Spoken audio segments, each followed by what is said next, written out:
Welcome to Fanfiction Audiobooks. I evolve infinitely in the Marvel world.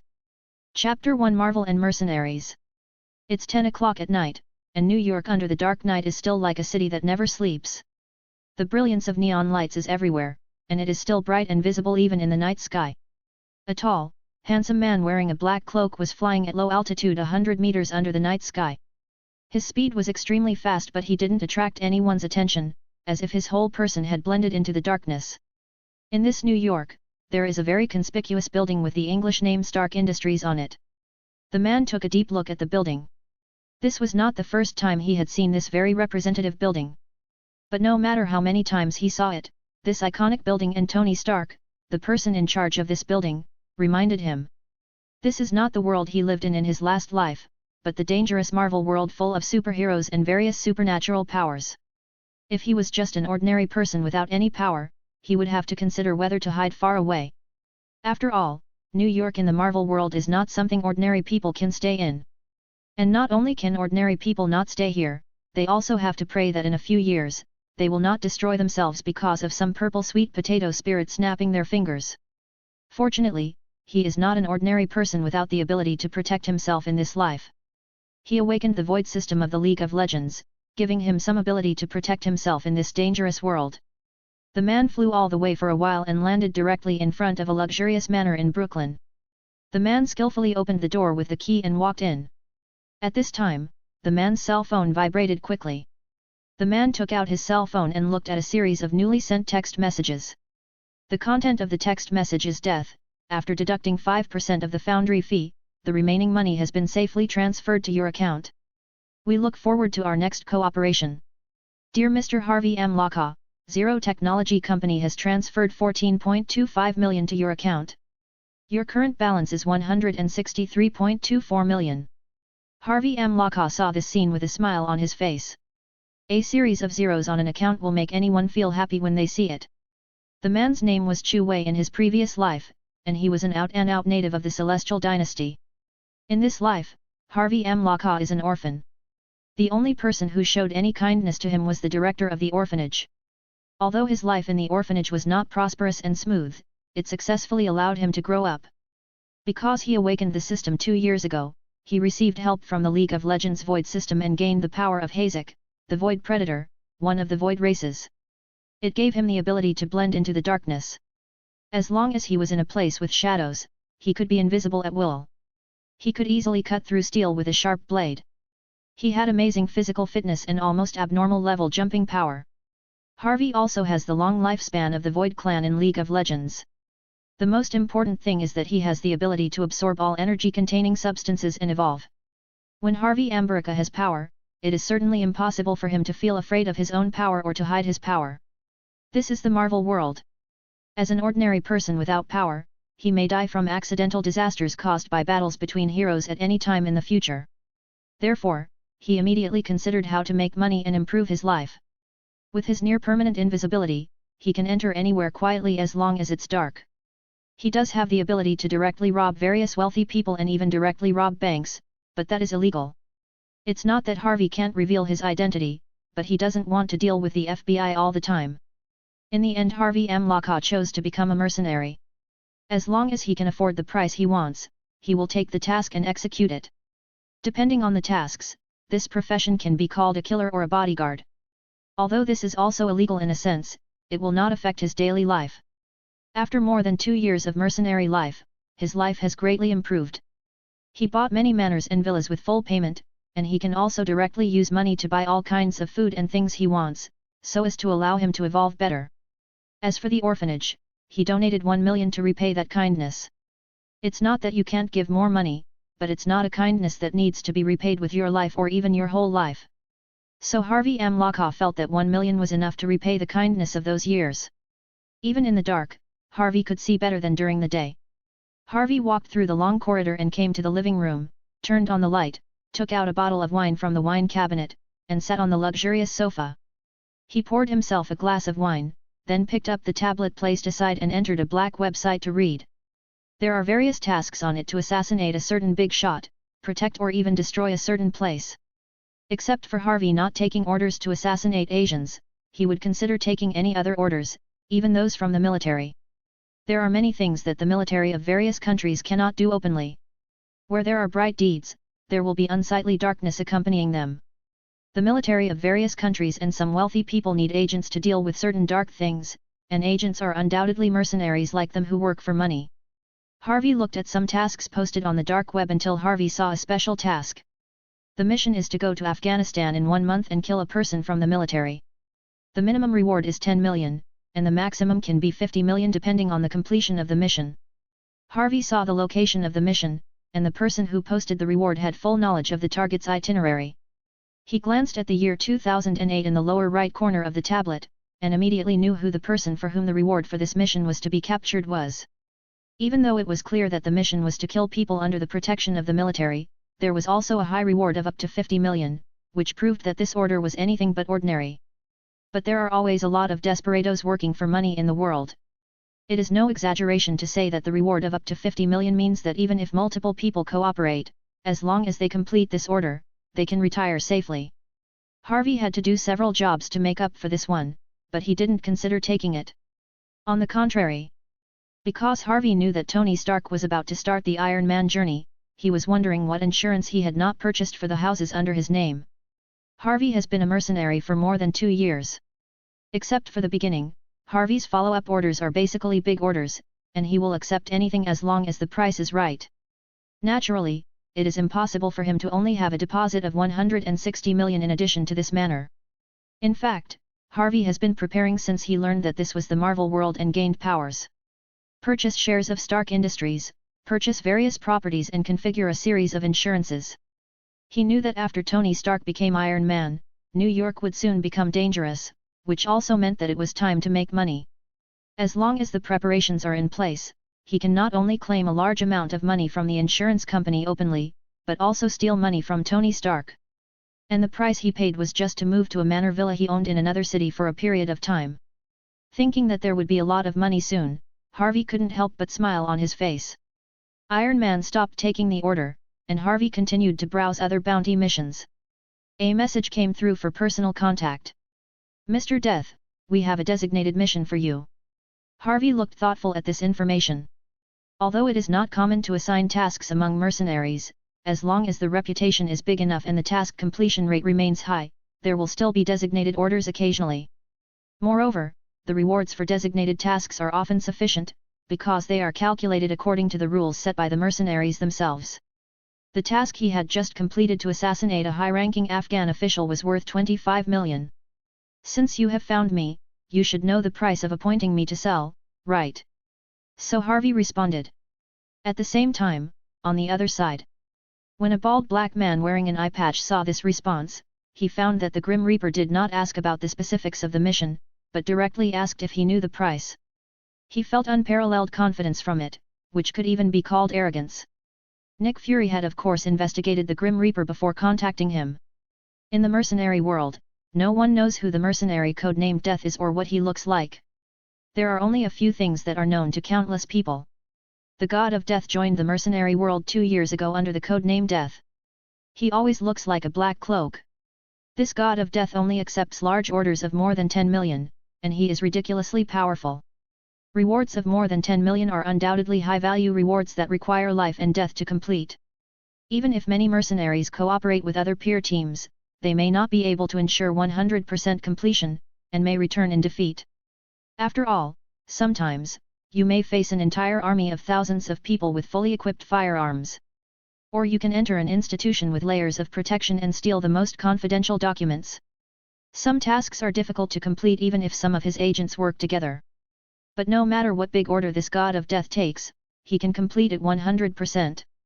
No matter how alert the target is, how many troops have been mobilized to set up strict defenses, and under what protection it is under. As long as this god of death takes over the mission, the target will die mysteriously in the dark night, and the information will disappear quietly, as if it has some kind of superpower. It is no exaggeration to say that the god of death appeared in the mercenary world and became a legend known to everyone in the mercenary world in just over 2 years. There is also a rumor in the mercenary community that as long as the reward you posted is picked up by the god of death, then you can drink wine leisurely and wait for your goal to be achieved. It is precisely because of this legendary deeds and rumors of superpowers that reached Nick Fury's ears. It gave Nick Fury some thoughts and wanted to meet the God of Death. However, after investigation and using his methods, he could not find any more specific information about this God of Death other than the known information. If he wants to contact the God of Death, he must also specify a task price starting at 20 million, with no upper limit depending on the difficulty of the task. And once the other party takes over, they have to pay $10 million as a deposit. 20 million, this is US dollars, not Zimbabwean currency. However, Nick Fury also knows that mercenaries are all desperados, and it is not impossible to take advantage of others. The premise is that you must be strong enough. Faced with a mercenary whose identity is unknown, his ability is unknown, and he is very likely to have superpowers, deception and taking advantage of others are definitely not the first priority. It was only 20 million US dollars. Even if he wanted to be transferred, he would have to spend a lot of effort lobbying all parties, and he would have to write some false plans to convince the upper management before he could be transferred. However, if the Avengers plan can be promoted and the Death God can be successfully recruited, then Nick Fury feels that this price is not unacceptable. After the money was ready, Nick Fury did not contact the God of Death immediately. Until tonight, news came that a senior Afghan official had died mysteriously and suddenly, and the executioner was the God of Death. Nick Fury finally made a decision and contacted Death through the dark web. Of course I know, and I don't know if what I say next will offend you. However, we would like to have an interview with you before specifying the specific tasks and price range. Because the bounty mission I want to release is somewhat special. Nick Fury hesitated before typing this sentence. Then Nick Fury waited nervously. No one knows the origin of the God of Death, and it has a lot to do with the fact that the God of Death only appears on the dark web. As long as the money is there, the time and the place. Faced with this statement, Harvey naturally did not refuse and responded directly. Then we'll meet at this location at 3 o'clock the day after tomorrow. Any questions? Seeing Death's response, Nick Fury directly sent a map location. Can. After Harvey saw Washington, his eyes flickered, but he still agreed to meet. I am back to writing fan fiction honestly. I am asking for support and votes for my new book. Chapter 2 League of Legends Void System. Afterwards, Harvey closed the Black Network and would not meet until the day after tomorrow, so there was no need to worry. And since Tony Stark is about to embark on his Iron Man journey, that means it's time for him to close his net. Harvey opened the stock software, and after going through some procedures, he planned to sell his 1.1 billion worth of stocks in batches within the next month. For Stark Industries, which is still an arms giant today, a stock worth 1.1 billion US dollars is not a lot. As long as there are people selling it, people will buy it. But if he sells it all at once, Harvey won't lose much money, but this action is likely to cause some trouble in the future. Although he is active in the mercenary world as a God of Death, Harvey Amlaka usually reveals his identity to others as a young, promising, and very wealthy man. And this identity is the person who helped him handle the source of the money, and helped him get it through operations. Every time I help to find out the source of the money, there is a 20% handling fee. The price is undoubtedly quite high. But it can be regarded as a waste of money to eliminate disasters, which saved him a lot of troubles. With this identity, he can move freely except when he is in a good mood and wants to go there for a walk. After selling at a high price this time, he only had to wait for Tony Stark to decide to change his career, causing the value of Stark's shares to plummet before he bought them in large quantities. Tony Stark will rely on his terrifying mind to drive up the value of Stark Industries stock again. From this he was able to make a lot of money. While Harvey was dealing with it, his stomach suddenly growled. Harvey was also used to it, and temporarily put down the work at hand and came to the garage. There were a series of beautiful cars in the garage. Harvey thought about it, changed his clothes, and chose an Audi R8. A car key appeared in his hand, and he drove away from the manor. Because of gaining the power of the Void Predator Void Mantis, Harvey not only has powerful abilities, but also becomes very easy to get hungry. However, Harvey did not hate this feeling, because he knew that when he gained some power, there would be some price. Moreover, the system only turned him into a foodie, and Harvey didn't think it was worth the price.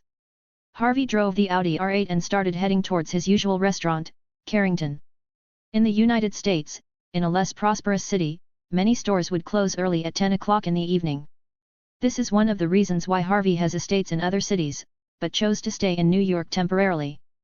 Even though it's called Hell's Kitchen and is filled with dangers, it just proves how lively it is. The League of Legends Void system he owns allows him to choose one of the 8 heroes belonging to the Void race. They are Kassadin the Void Walker, Kai-Sa the Void Girl, Rek'Sai, the Void Earth Escape Beast, and Kog'Maw the Abyss Maw. Malzahar, Seer of the Void, Vel'Koz, Eye of the Void, Kha'Zix, Reaver of the Void, Cho'Gath the Terror of the Void. The 8 hero templates all have extremely terrifying and powerful powers, but they also have priorities. Among them, the Void Burrower Rek'Sai, the Void Girl Kai-Sa, and the Abyss Maw Kog'Maw, although they all have the ability to evolve, they will definitely be very strong in the end, but these 3 evolutions are more difficult. Therefore, it was initially eliminated by Harvey directly. The Void Prophet Malzahar will give him the power of Prophet and Void Magic. If he were to change to a world he was unfamiliar with, Harvey would definitely choose this. But this is the Marvel world, and judging from the current situation, the situation is not much different from what he learned in his previous life, so the power of the Void Prophet is not needed for the time being. Void Walker Kassadin can give him the ability to acquire terrifying space magic, but for now, the blue star in the Marvel world alone is enough for him for the time being. When he chooses the second template later, he may choose Void Walker, but this is not his first choice. Vel'Koz, the Eye of the Void, has extremely high intelligence and the ability to analyze and learn everything. He is very powerful. The only drawback is that this is a complete mage, not fleshy enough, so Harvey is put in the back. What remains is the growth. The most obvious and safest to grow is Kha'Zix, the Void Reaver, and Cho'Gath, the Void Terror. In the end, Harvey gave priority to Kha'Zix, the Void Reaver, and it turned out that he made the right choice. After he made his initial choice, it gave him the ability to escape directly into the darkness, making others completely unaware of his abilities and super sharp blade. After 237 evolutions in the past 2 years, he has mastered the ability to fly at Mach 4 speed, and his physical defense is also extremely powerful. Firearms can't break his defense at all, and his hearing may not be comparable to the super hearing of the Void Escape Beast, but as long as he concentrates, Harvey can easily hear any small sound within thousands of meters, but it is too noisy when turned on, so Harvey generally does not consider turning it on. Poison, fire, ice, thunder, and other extremely lethal destructive abilities can hardly pose a fatal threat to him.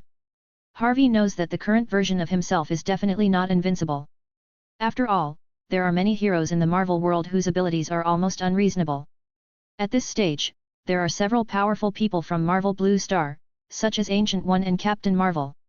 Especially the existence of Ancient One made Harvey dare not make too big a fuss and attract Ancient One even if he wanted to, and he would be in big trouble.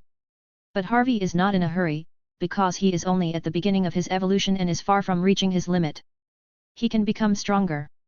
It was also because Harvey was not strong enough to ignore everything, so he did not act recklessly. As for how to open the second hero template, Harvey is still unclear. The system only said that it was the first opportunity to choose, and more selection opportunities will be opened in the future. So in the past 2 years, Harvey has relied on his own will to live freely. He has made a lot of money through mercenary missions and eaten delicious food sent from all over the world. Harvey not only evolves by eating food and accumulating a certain amount, but also absorbing some objects with abnormal energy can also allow him to evolve. Judging from the previous situation of absorbing common metals such as iron and steel to obtain evolutionary energy, Marvel's specialty vibranium metal, not surprisingly, can also absorb evolution. It is also because of absorbing the energy of common metal elements such as iron and steel that his strength has improved significantly in the past 2 years. It was just the feeling of iron and steel being absorbed that made him, now a foodie, unable to eat for a week and enduring unbearable hunger. So Harvey would never want to absorb ubiquitous substances like iron and steel unless he had to. It's just that in order to have stronger power for self-protection, it still has to be absorbed. Harvey plans to open more templates in the future and absorb a large amount of vibranium, the hardest metal, in order to quickly enhance his strength. Even he doesn't know what vibranium tastes like, so he hopes it won't make him feel uncomfortable and want to vomit. Thinking of vibranium and the taste of iron and steel made Harvey feel less hungry. Harvey shook his head to clear his mind and continued driving to the restaurant. As Harvey walked through the streets of Hell's Kitchen, he flicked and stopped steadily at a luxurious restaurant. Although Harvey is an Asian, he has a tall, muscular body and a handsome appearance, plus he is wearing a suit and the latest Audi R8 that are worth a lot of money. Still, it immediately attracted the attention of some young and beautiful beauties. Harvey has long been accustomed to this. Even if he occasionally gets interested, he will choose a beautiful woman who suits his taste to fall asleep with him. However, his eyes are not so strong that when he sees a woman, he would want to sleep with her. At this time, a young blonde woman, with a touching smile on her face, took the initiative to step forward. "Mr. Harvey, you are still so handsome and charming." "Miss Diana, you know I have no interest in this kind of thing." Harvey responded with a smile when he saw the beautiful woman with blonde hair and blue eyes in front of him who was wrapped in a suit and uniform, but her figure was even more impressive. "Of course I know, I just don't know which lucky person can win your heart. Come in with me. I've already informed the chefs. When they knew you were coming, they took action immediately." Diana smiled slightly when she heard this, glanced at Harvey with a slightly provocative look, then bent slightly to salute and said politely, "It's hard to say how to capture someone's heart, but it's not impossible to be attracted by someone for a moment. I just wonder, Miss Diana, if you would like to be the lucky one and share tomorrow's breakfast with me."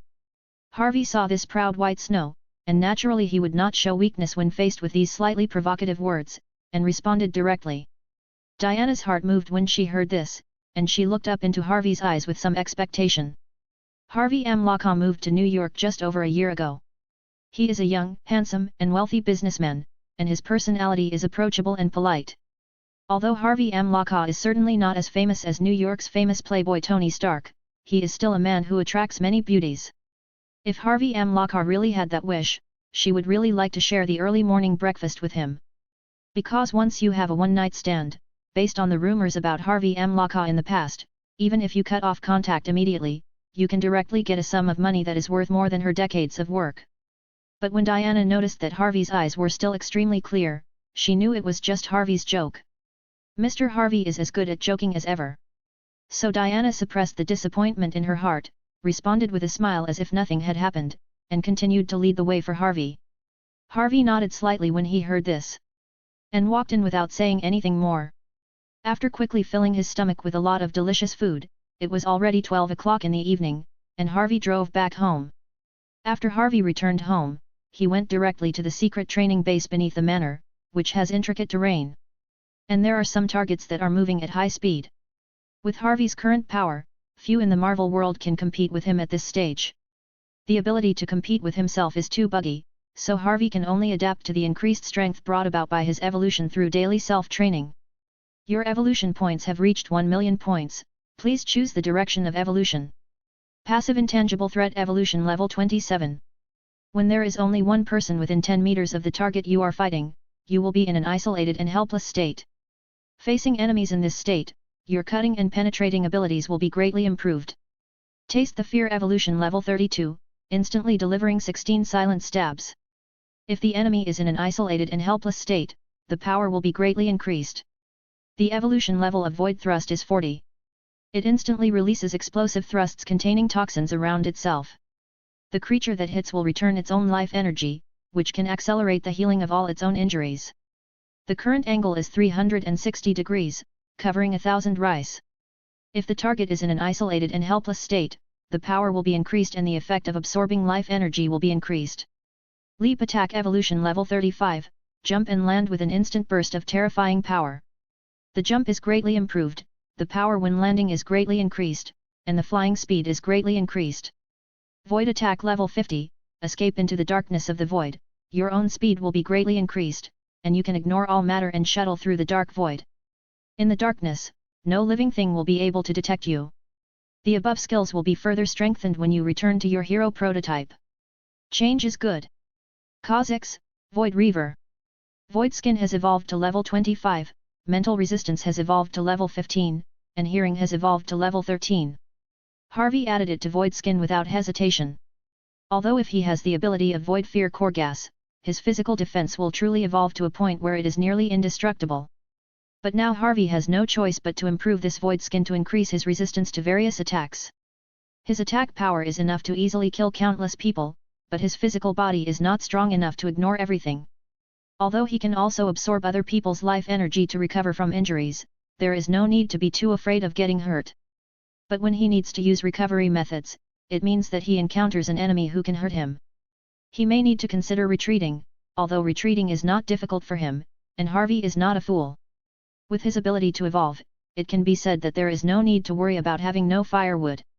If I can't beat you now, I can beat you if I evolve dozens, hundreds, or even 1,000 times. However, it is definitely best to be able to defeat the target directly without retreating. Therefore, improving the physical defense strength is to reduce the need to retreat. After Harvey chose to evolve, a 5-meter-tall terrifying mantis shadow with a purple shell appeared behind Harvey. The purple mysterious and evil light covered the whole body of the shadow of the mantis, and Harvey's body was the same. Harvey turned around and looked at this figure, feeling happy but also a little complicated in his heart. Harvey knew that only after fully activating Kha'Zix, the Void Mantis, would his strength be maximized and his true strength revealed. So Harvey had activated it once before, and the feeling of being completely integrated into the Void and controlling the darkness was fascinating. But when it is activated, the Void Predator Kha'Zix's murderous intent and dark thoughts from the Void will continue to ring in his mind. Harvey was worried that after being activated for a long time, his current strength would be unable to withstand the subtle influence of the Void, and he would lose his mind and turn into a monster that only knew how to kill, devour, and evolve. That's why Harvey decided to absorb a large amount of unpalatable iron and steel to allow himself to evolve rapidly.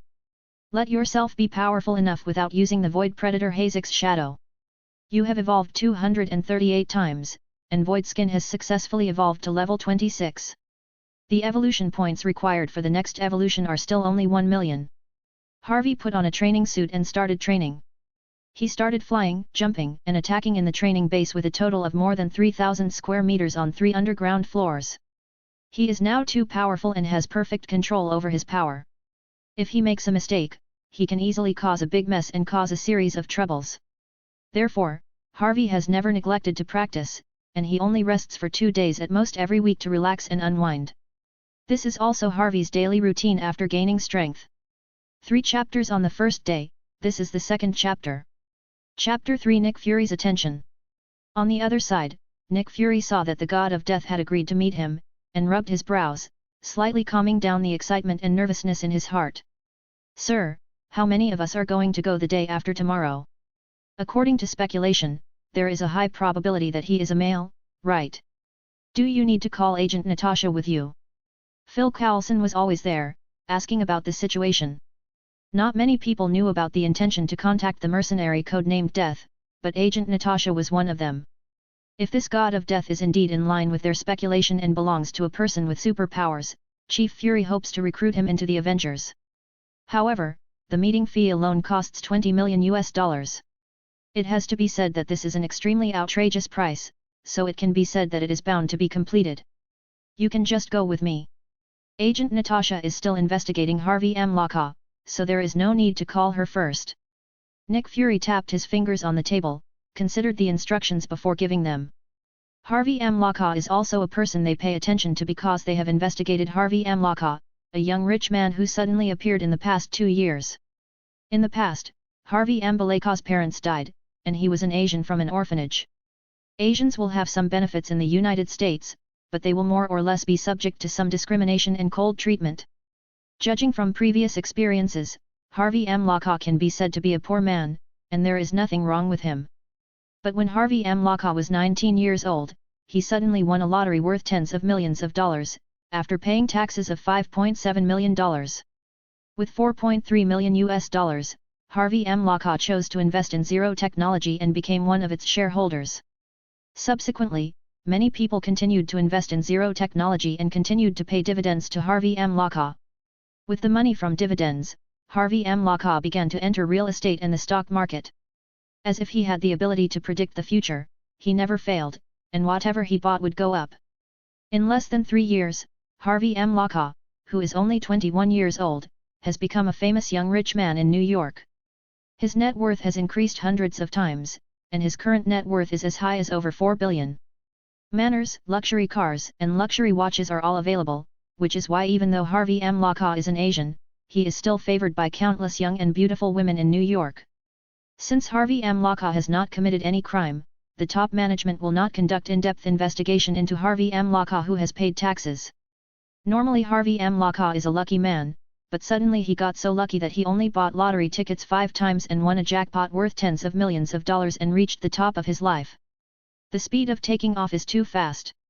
If you don't know that there are aliens besides Blue Star, and Blue Star may also hide other superpowers. When Nick Fury sees Harvey Ambaleka's resume, he will simply think that he is a lucky man. But Harvey Ambaleka's miraculous turnaround was followed by his vicious vision that was like a prophet, and he knew everything about investment and the stock market.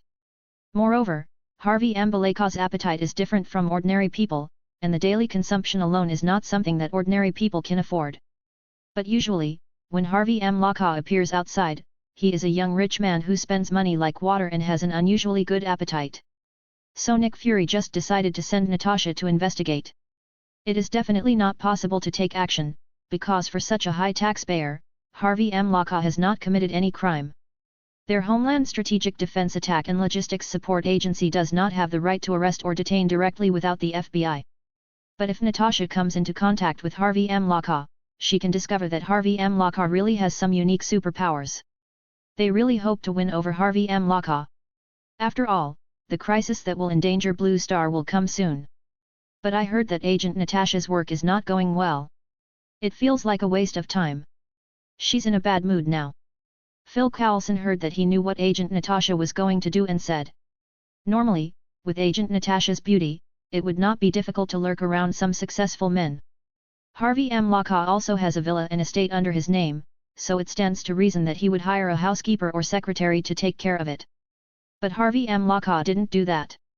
He had no plans to recruit a housekeeper or a secretary. Harvey Ambaleka usually stays in the private manner, not knowing what to do. Fortunately, Harvey Ambaleka usually eats delicious food in various restaurants and hotels. However, this is also uncertain. Because Harvey Ambaleka is basically not picky about food.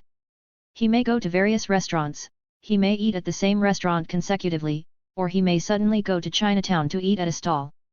After eating, Harvey Ambaleka would go straight home, only occasionally taking very beautiful women with him to spend the evening with him. So much so that Agent Natasha has been lurking in various restaurants for half a month and has not been able to meet Harvey Ambaleka. Although Agent Natasha can use her beauty to seduce men to achieve some tasks, there is no such thing as temptation if they can't meet her face to face. Then please Coulson, forget it, I'll send the message to her personally. Nick Fury heard that Natasha was in a bad mood and had a headache because of her busy work in vain. After thinking about it, he agreed with Coulson. And if Natasha is here, she can provide them with more protection if they can't reach an agreement. Then Nick Fury sent an instruction to Natasha, allowing Natasha to temporarily stop the work at hand, take a day off, and meet with them in a building on the outskirts of Washington the day after tomorrow. The other side.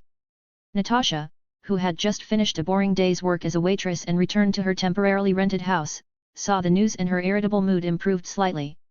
In the past half-month, she had been going around applying for waitresses in various restaurants, just to wait for Harvey Ambaleka's arrival. But Harvey Ambaleka was not hit even once. Natasha wanted to change her policy. After receiving Harvey Ambaleka's target location, she sneaked in and struck up a conversation. It's just that such an action is quick, but it also has a drawback, that is, it is very easy to arouse suspicion. Why didn't Harvey Ambaleka hold a large cocktail party and invite friends and beauties from all walks of life?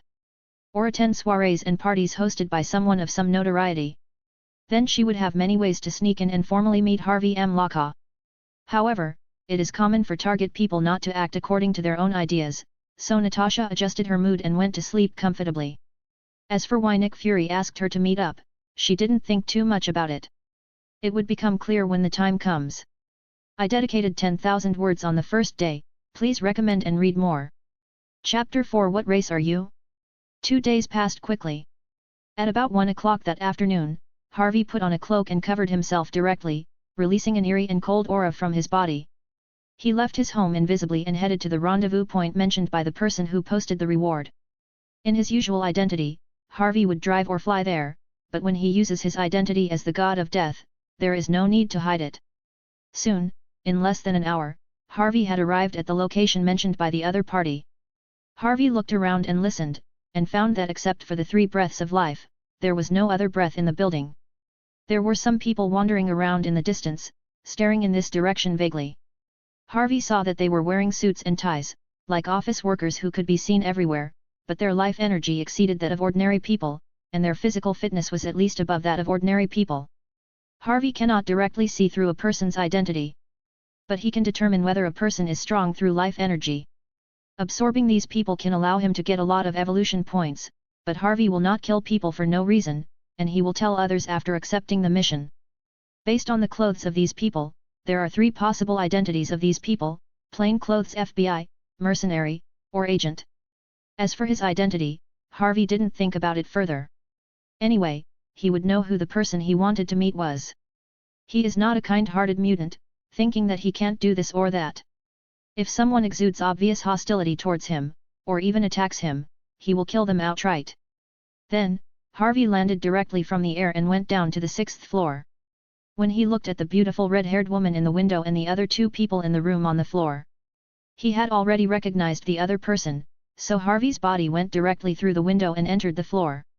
Nick Fury, Coulson, and Natasha are all waiting for the arrival of the mercenary named Death. Harvey appeared directly in the triangle area surrounded by Natasha, Nick Fury, and Coulson. "What exactly do you want me to do?" The sound suddenly appeared, causing Nick Fury, Coulson, and Natasha to turn around. Among them, Natasha almost instinctively took out her gun and pointed it in the direction of the sound. This tall figure wearing a dark cloak appeared, and the cold aura emanating from it seemed to freeze the temperature of the entire room. When Natasha saw this figure wearing a black cloak and exuding a cold aura, she couldn't help but shed a drop of cold sweat on her forehead. Nick Fury turned around, his one-eyed eyes shrinking. Coulson also immediately took out his gun, and his eyelids jumped when he saw the figure. However, the quality of the agent still made Coulson tense up and not look shocked, but the saliva he couldn't help but swallow indicated that he was not at peace in his heart. Nick Fury saw this figure and the aura it exuded, and felt that this guy in a black cloak would perfectly fit the description of the god of death if he was holding a scythe. Nick Fury knows that he has really found the right person. This is definitely a strong man with superpowers. "I think you must be Mr. Death. I'm Nick Fury, the person who contacted you on the dark web before. Do you mind if we sit down and chat?" So Nick Fury immediately adjusted and said politely. When Harvey heard this, he moved and sat directly on the sofa. In the eyes of Nick Fury, Natasha, and Coulson, the black figure seemed to have moved instantaneously. "This is the first time we have met, and you are acting out of instinct, so I won't care about it this time. But in the future, if you not only point a gun at me, but also want to shoot me, I will regard this as your hostility towards me and I will treat you as an enemy." Harvey's voice was cold and he said with a hint of warning. Natasha and Coulson broke into a cold sweat when they heard these warning words. When Nick Fury heard these unkind words, almost at the same time, all 3 of them labeled the man named Death as extremely dangerous. Nick Fury has been an agent for many years and has dealt with Captain Marvel. He knows how powerful and dangerous people with superpowers can be. So Nick Fury reacted immediately, with a friendly smile on his face, his hands slightly raised and spread out. And he slowly walked to the sofa opposite Harvey. "We have no intention of becoming your enemy, and we have no intention of shooting, so please calm down. Let's have a friendly chat about our affairs." Nick Fury didn't take back his slightly raised hands until he sat down. "No matter what you want to discuss, since you have appointed me, the deposit of at least 10 million must be paid to me. I think you have already prepared the money, and you won't let me leave empty-handed, right?" Harvey didn't pay attention to Nick Fury's actions, but said directly. "Certainly." Nick Fury nodded after hearing this, also because he understood the rules of this god of death. That's why he made contact only after he had prepared the money, lest the negotiation collapse and he would die directly. After receiving the command from his commander, Coulson immediately put down his gun and opened several large boxes placed aside, which were filled with stacks of banknotes. When Harvey saw the money, he knew that Nick Fury was fully prepared before meeting him. Although he probably guessed Nick Fury's desire to meet him. "Okay, let's talk now. Assassinate, eliminate opponents who are troublesome to you, steal important documents, escort someone, etc. I wonder what task you want to assign me." However, Harvey still didn't reveal it. He just regarded Nick Fury as an ordinary bounty poster and started questioning. "Mr. Death, let me introduce myself first. I'm Nick Fury, Director of the Strategic Homeland Defense Attack and Logistics Support Agency. I'm meeting you this time because I want to talk to you about some things that ordinary people can't understand." When Nick Fury heard these words, he really introduced himself.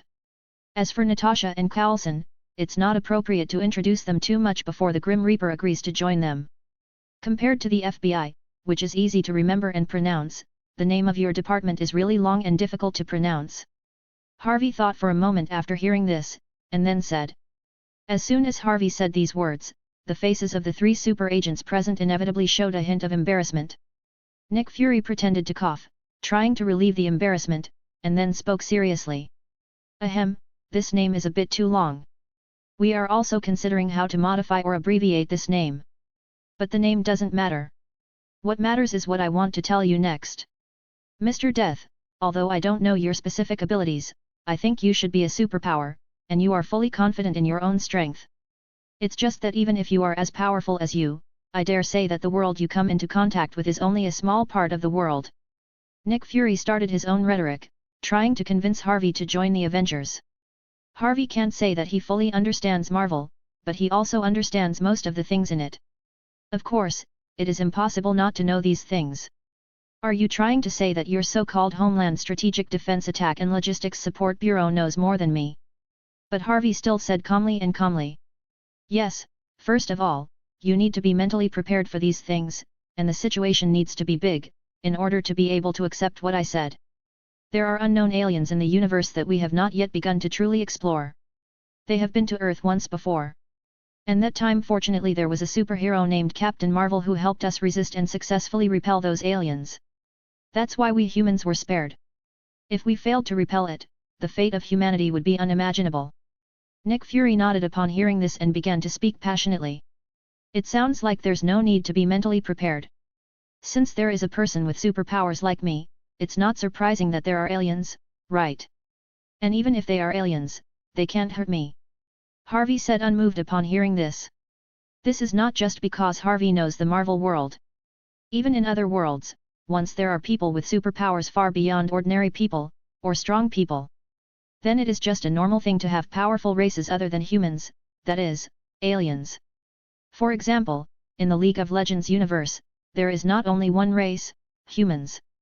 According to human cognition, other races can also be regarded as intelligent aliens. Nick Fury paused when he heard Harvey's words, looking like you are not playing by the rules. Ordinary people would have heard that there was an alien invasion in the past, and with the help of heroes, mankind successfully resisted the alien attack and saved the fate of mankind. Even if you don't feel awe, you will still be surprised, right? After all, without that hero, humanity might have perished. Why didn't this Grim Reaper look surprised at all? Immediately, Nick Fury thought of something, looked at the faceless figure of Death, and asked cautiously. Forgive me for asking, Mr. Death, where are you from, what race are you human or alien? As soon as this question came up, Harvey stopped asking it, which made Harvey fall into thinking. And here's why Harvey came to a standstill. If we go by the circumstances of his previous life and time traveling into this body, he is undoubtedly a human being. But with the help of the Void system, he has the ability of the Void clan to evolve infinitely, and has a long lifespan that he doesn't even know how long. Moreover, he can also completely transform into the Void Raider Kha'Zix, taking on a terrifying and frightening appearance in the eyes of others, and his strength will also be stronger. And he will get more power from the Void clan in the future, so is he now a human or a Void clan? Harvey had never really thought about it, and now he was seriously thinking about it. Nick Fury, Natasha, and Coulson couldn't help but feel nervous when they saw that the God of Death suddenly stopped talking and seemed to be lost in thought. Natasha and Coulson heard that Nick Fury said about Captain Marvel that the Homeland Strategic Defense Attack and Logistics Support Agency did possess some alien materials and technology. Therefore, the two of them still believe in the existence of aliens in the universe. Just believing is one thing. The two of them have never actually seen aliens, and this God of Death who is suspected to be an alien is still a very dangerous guy. As long as fellow humans don't exude hostility, they won't worry that this God of Death will suddenly kill them.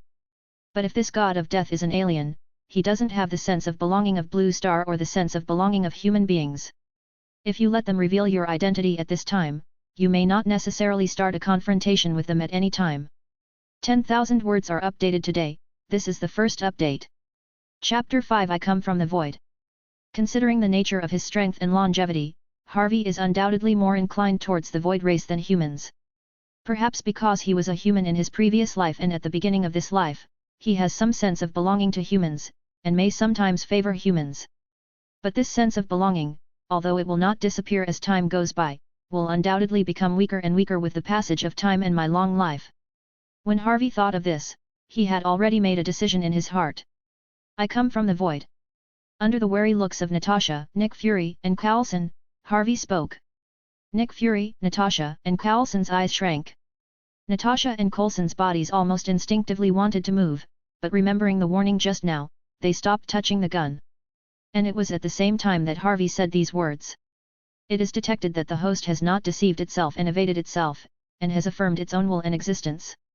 The system officially recognizes the host and will open various functions. Harvey's eyes flashed when he heard the cold voice in his head. He has been awakening the system for more than 2 years and has never known how other hero templates will be opened in the future, so he has been waiting patiently. Now he knows that the problem lies with him.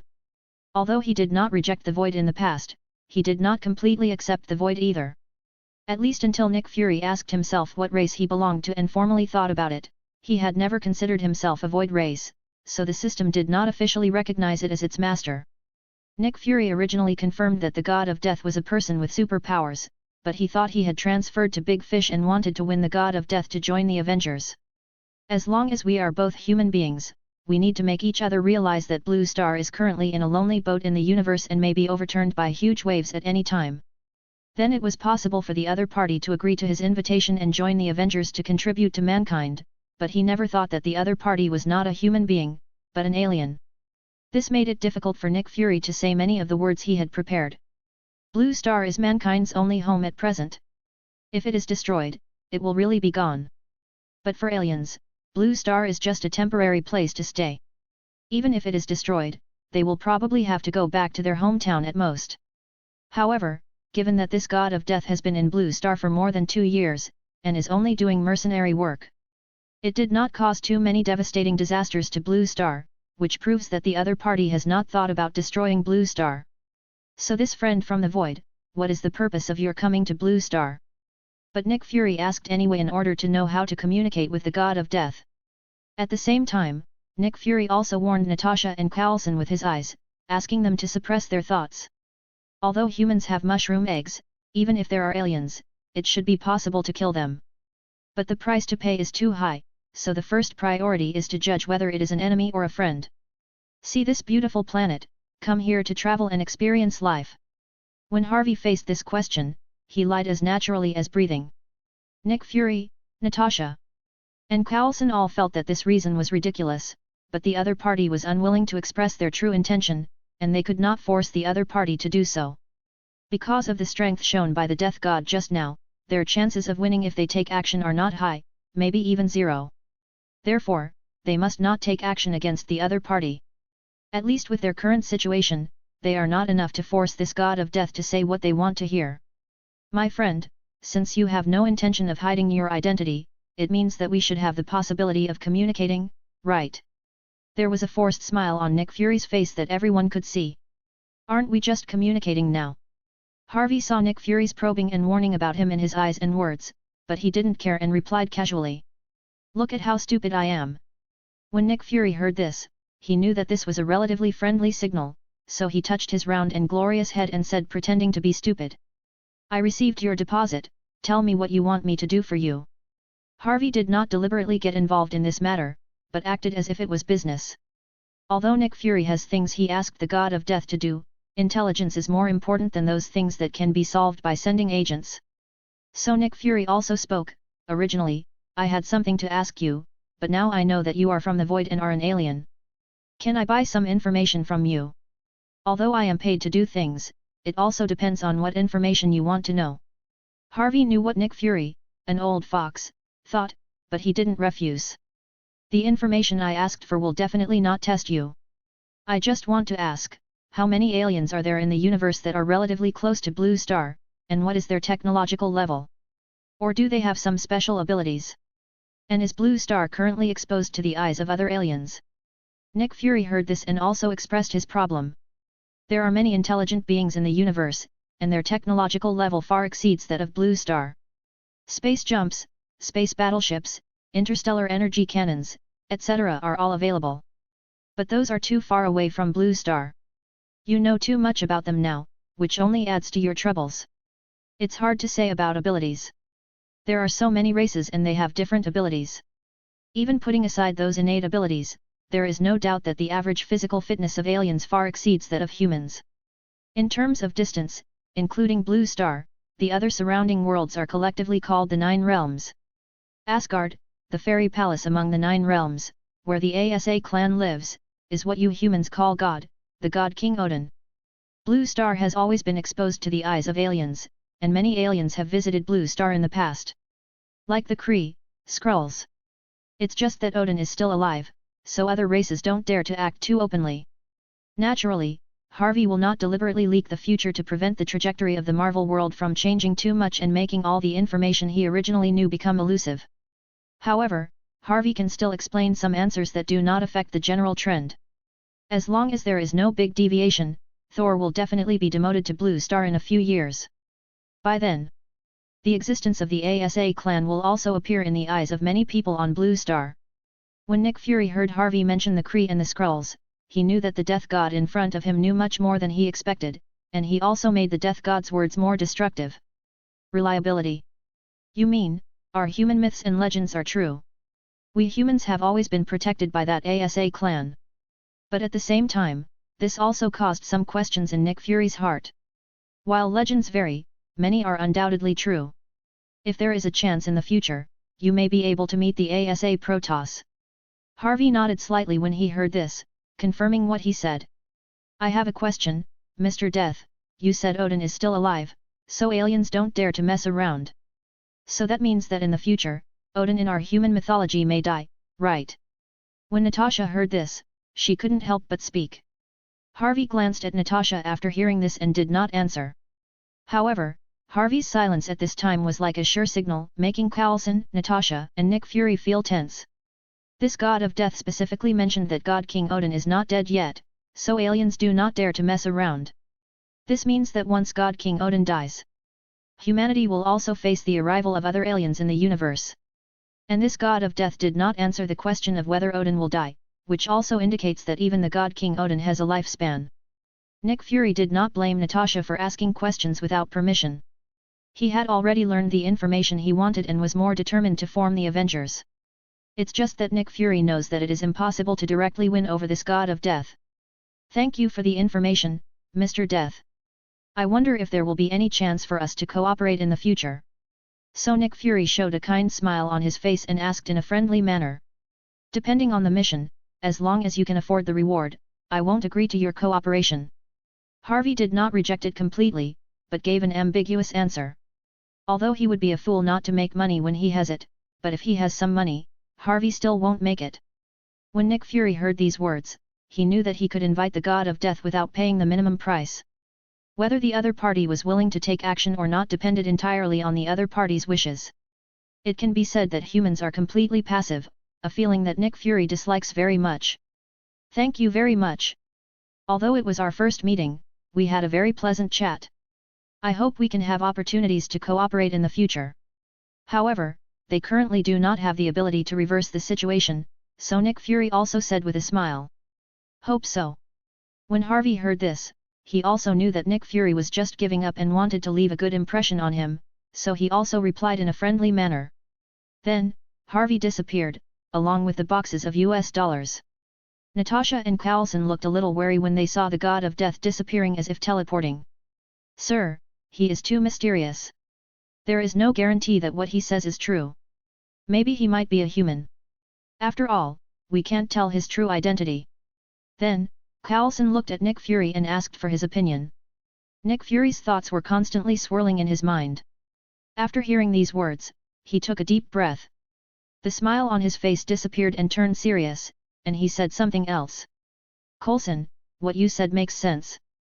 It is difficult for us to ensure his identity. But the other party knows about the Kree and Skrulls. You must know that they are the aliens I encountered decades ago when I was young.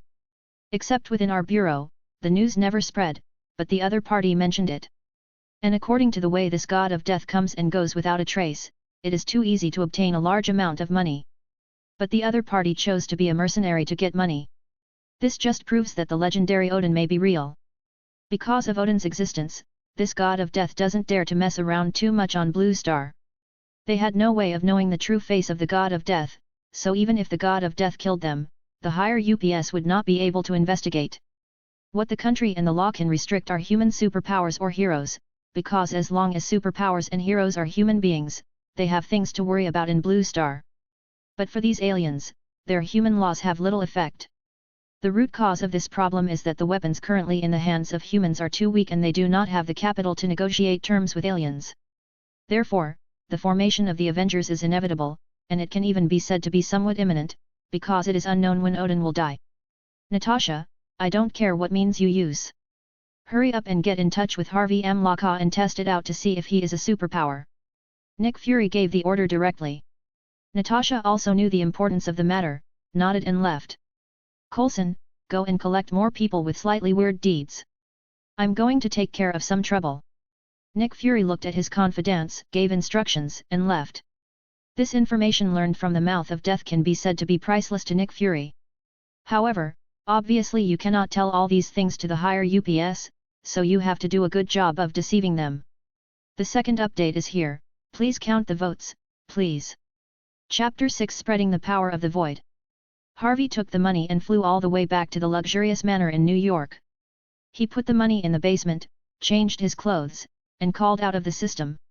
Immediately, Harvey saw that the system, which only had hero templates, now had two new functions that he had never seen before. One is the sublimation of the hero, and the other is the origin of the hero. Harvey clicked into the source of heroes and found that there was only the shadow of Hazek, the Void Reaver. In addition, there are some completely different appearances of Kha'Zix, the Void Reaver. The Guardian of Sand Void Raider will gain the ability to turn into sand after being obtained, allowing it to be more concealed when it returns to its true form. The exchange conditions are unknown. Deathbloom Void Reaver will evolve the ability to mimic plants after being obtained, allowing you to transform back into your true form as beautiful and harmless as a plant. The redemption conditions are unknown. After the Tyrant Alien Void Predator is obtained, it will evolve special mechanized abilities and be able to directly transfer consciousness into various devices and manipulate them. The exchange conditions require 100 million Void Energy. The Odyssey Void Raider will evolve into arcane abilities after being obtained, allowing you to explore the mysteries of all things. The redemption conditions are unknown. The Death Star Void Raider will evolve into the power of the Dark Star after being obtained. Control this power and become the master of the universe. The exchange conditions are unknown. Harvey knew that although in the League of Legends game, these were just a type of skin, this seemed to have changed in the system. The only one that can be exchanged requires 100 million energy, which seems extremely amazing. However, given that the conditions and difficulty of obtaining it are not yet clear, Harvey did not directly judge that it was impossible to redeem it. Immediately, Harvey took a look at the function of sublimation and found that the condition required the source of evolution, which could be exchanged for a chance to sublimate the hero. The conditions for obtaining this source of evolution are also clearly noted above. You can get a source of evolution every 1,000 times you evolve. At present, Harvey has only evolved more than 200 times, which is still far from the hero's sublimation and evolution of 1,000 times, so Harvey doesn't care about it for the time being. The host has successfully recognized the master, and the summoning mission from the void has been released. No matter the method, find a way to spread the will of the void, let more creatures know the void, and join the void. The stronger the destiny and strength of the creature, the more void energy will be provided to the host by believing in the void. The system saw that Harvey wanted to unlock the subsequent hero templates and began to explain. What are the criteria for judging destiny? Harvey asked thoughtfully after listening to the system's words. However, the system did not answer Harvey's question, as if it had gone silent. If the system could communicate, he wouldn't have officially recognized the system as its master today. This was not the first time, so even though Harvey was a little helpless, he could only think secretly. However, these two are not difficult to understand, and Harvey just asked casually. It is very easy to understand that it is powerful. Harvey can also see some clues just by looking at the life energy of a creature. If the destiny is strong, it is most likely to refer to the more famous heroes in the Marvel Universe. If only strength is used as a criterion for judgment, Tony Stark's body is definitely not a powerful one. Maybe that's why the criterion of fate is added? Harvey had not planned to have too much involvement with Tony Stark, because this may lead to earth-shaking changes in the various futures he originally knew. But now Harvey feels that he needs to have a chat with Tony Stark after he becomes Iron Man. Speaking of fate, Tony Stark can be said to be very powerful in the Marvel world, affecting the fate of many things. If his guess is true, then letting Tony Stark believe in the Void and joining the Void should bring him a lot of Void energy. But in order to spread the will of the Void, Harvey felt it was necessary to change his actions. He needs to step out of the house to face the outside world and spread the will of the Void, and in terms of method, he needs to have an identity that convinces countless people. Founding a school and becoming a principal is one way to spread empty will to ordinary people. But if it is founded now, there are some disadvantages. If the will of the Void spreads, it may be treated as a cult by the FBI in the United States. But to be honest, being treated as a cult by the FBI is not a problem. Harvey is not worried about the threat the FBI will pose to him. What Harvey is worried about is that he will be targeted by Ancient One or even Odin. Although the time has not yet come for the Marvel world, so that countless people still don't understand it, the gods in the mouths of various humans in Asgard are now watching the situation in all walks of life. If the fuss is too big, the gods of Asgard may be summoned in advance, and even Odin may come down to find him personally. In addition, he still doesn't know whether others will get some strange power after believing in the Void. If so, let alone others relying on the power of the Void to do whatever they want, more importantly, it means that this belongs to the level of magic. This makes him very likely to be targeted by the Supreme Mage Ancient One, who controls the magic level. With his current strength, facing Odin and Ancient One, Harvey can confidently rely on integrating into the Void to protect himself and retreat, but he is not sure of winning. Once things break down, Ancient One and Odin will cause him a lot of trouble, and it will be difficult to spread the will of the Void, and he will have to hide everywhere. Only when he evolves enough to compete head-on with Ancient One or Odin can he move freely. So Harvey simply shelved the idea of setting up a school to recruit students on a large scale and then spread the will of the Void to those students.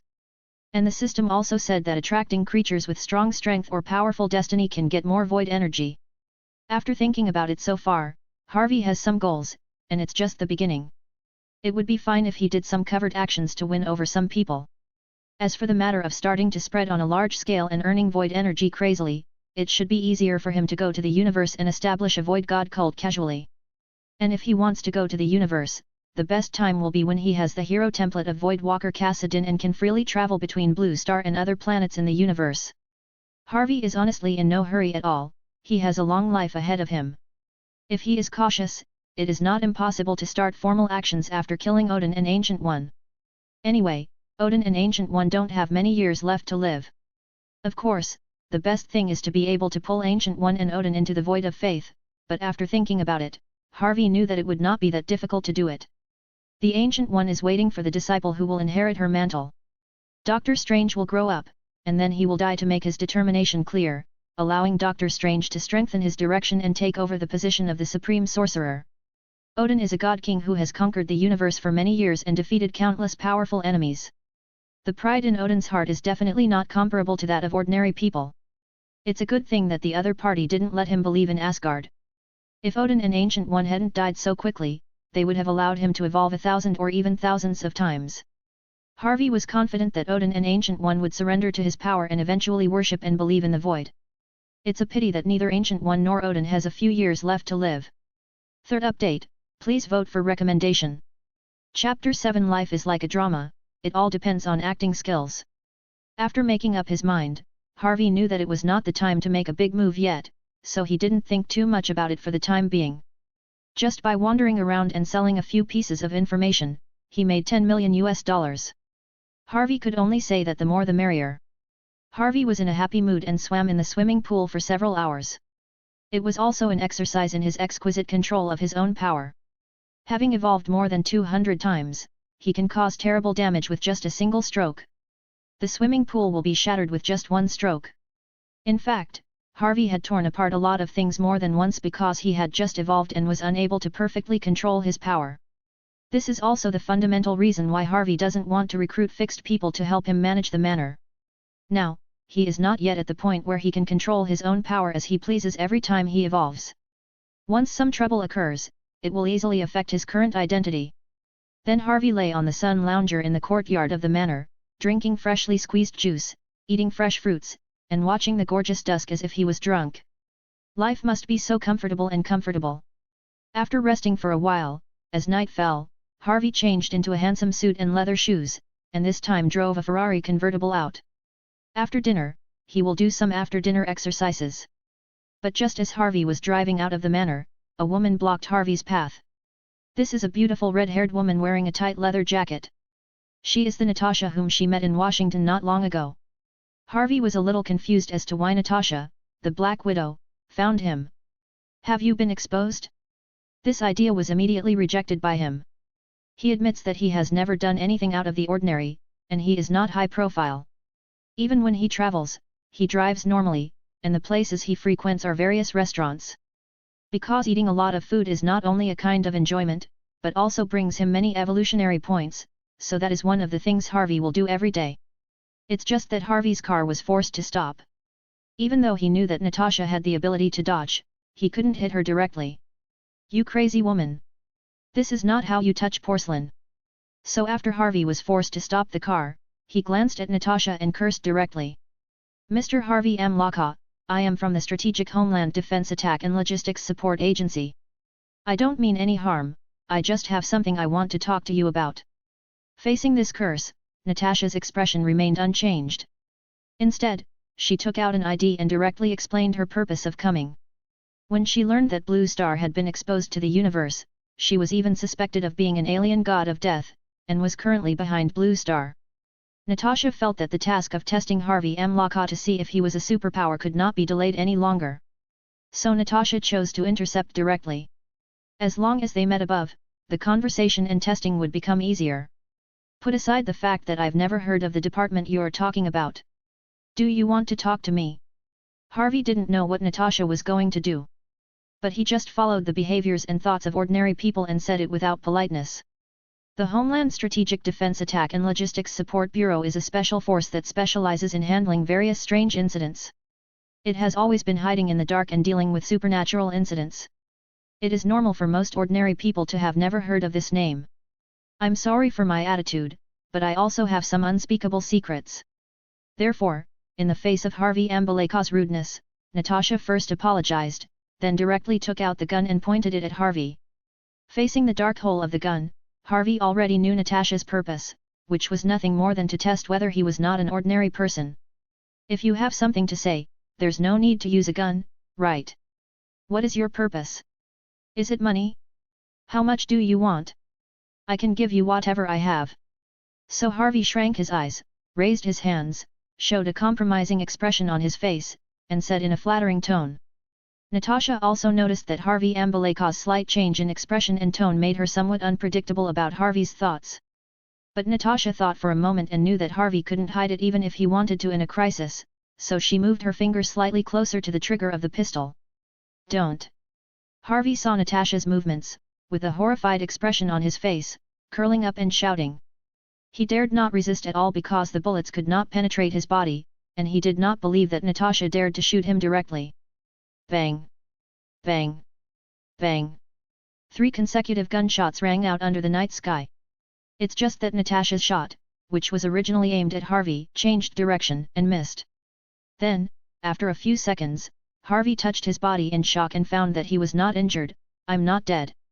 You crazy woman, what do you want to do? But Harvey soon reacted, looked at Natasha and cursed. It's okay, you can go. Natasha was a little disappointed when she saw Harvey's reaction, but she didn't continue to talk nonsense. She said something, got out of the way and walked towards the woods on the side of the road. After Natasha's figure entered the woods and disappeared. Harvey knew Natasha hadn't left yet, but he immediately reignited the engine and sped away quickly. After Harvey's car disappeared, Natasha walked out of the woods. She was absolutely certain that Harvey M. Laka was not a superpower. Because if Harvey M. Laka is really a person with superpowers, facing the upcoming shooting, he will definitely show some extraordinary abilities almost instinctively to protect himself. But from beginning to end, Harvey M. Laka behaved like an ordinary person. The other party never said to call the police in front of her, which was in line with his status as a rich man. Rich people would not be so stupid as to say that they wanted to report the matter to the FBI in front of others. That will only make the other party become more aggressive and start a fight. Of course, it is not ruled out that Harvey M. Laka was pretending, but if it was acted, then Harvey M. Laka's acting skills would be too real. Immediately, Natasha drove away on her motorcycle. And only half an hour passed. Nick Fury sent a message asking her what she had done to Harvey Amlaka. Because Harvey Amberika had already arrived at the FBI police station at this time, claiming to arrest a crazy woman, and the physical characteristics and clothing described were completely consistent with her. I just took the most efficient test. After testing, it can be confirmed that Harvey Amlaka is not a person with superpowers. Facing this news, Natasha also gave an answer. Can you completely confirm? Nick Fury was also a little disappointed when he received the news. Can. Natasha immediately responded in the affirmative. Well, you don't have to observe Harvey Amlaka. I'll help you deal with this trouble. Nick Fury saw Natasha reply immediately, knowing that Natasha must have done enough testing, so he withdrew the task of letting Natasha observe Harvey Amlaka. Although he could pay the god of death to take action in future crises, the god of death was undoubtedly an uncertain factor. He could not be sure that in the critical moment when humans encountered other aliens, the god of death would definitely protect humans for the sake of money. This is the initial stage when they lack helpers, but there is no point in looking for superpowers and heroes too hastily. He could only pray that things would go smoothly so that he could be there before other hostile aliens actually arrived and harmed Blue Star. He can find some superheroes who are willing to help Blue Star. The fourth update of 10,000 words is sent. Chapter 8. Why is he here?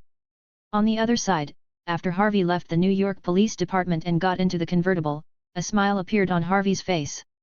He spent a lot of money to maintain this identity, and he didn't want to be exposed to S.H.I.E.L.D. and affect his life. What he wants to do now is not much different from before. He usually goes to various places to eat normally and earns evolution points while enjoying himself. Occasionally when he sees a mission that interests him, he can use his identity as the god of death to go out on a mission. What he has to do now is to wait for some opportunities. Harvey knew that the show should be done to the fullest, so he filled his stomach casually. Harvey did not return to his original manner, but went to a villa in New York. Harvey didn't even go out. He directly ordered a large number of takeaways to be delivered to his villa, and he honestly became a homebody at home. Every time Harvey eats a piece of high-calorie pizza, various steaks, pork chops, and other foods, the system will prompt him to gain dozens, hundreds, or even thousands of evolution points. So 1 million evolution points may seem like a lot, but it's actually not that much. And if the Void people are in various harsh environments, they will evolve rapidly in order to adapt to the environment, and their strength will increase crazily. It's just that Harvey felt that there was no need to push himself when he could enjoy earning evolution points. There are still 9 years before the purple sweet potato spirit actually arrives. Just eating food is enough for him to evolve many times.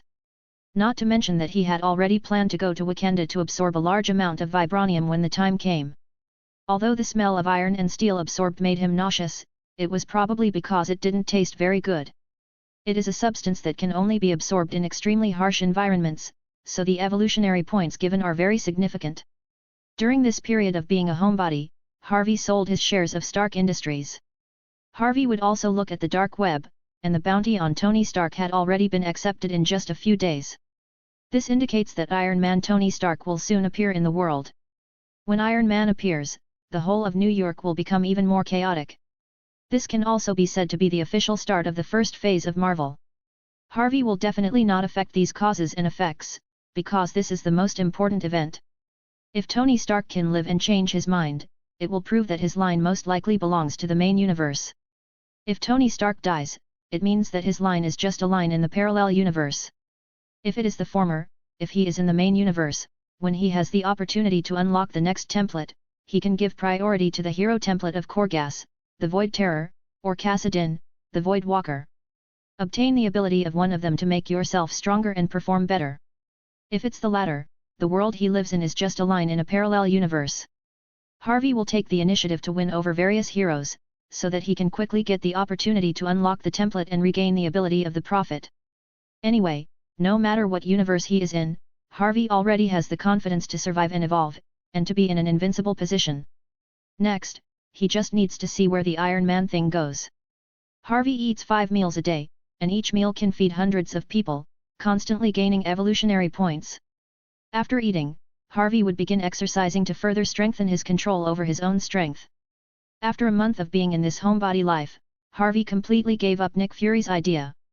Before I knew it, more than 3 months had passed.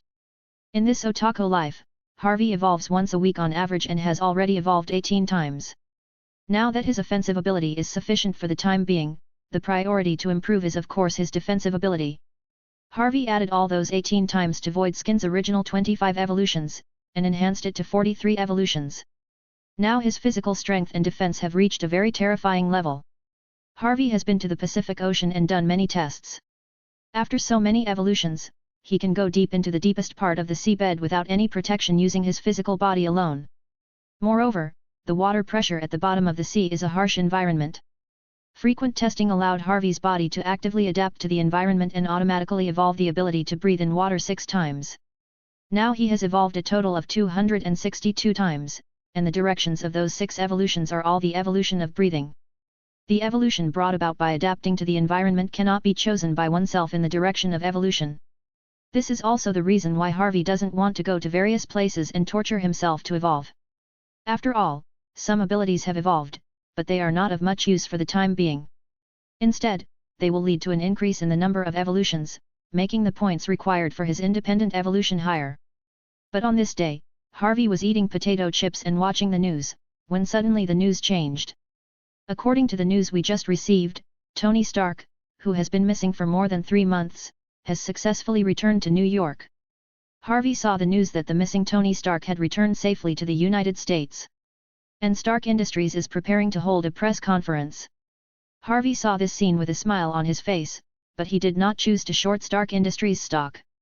Because he will buy in large quantities in the future, if he sells Stark Industries stocks at a low price after shorting them at this time, it will be easy for those in Financial Street to target him.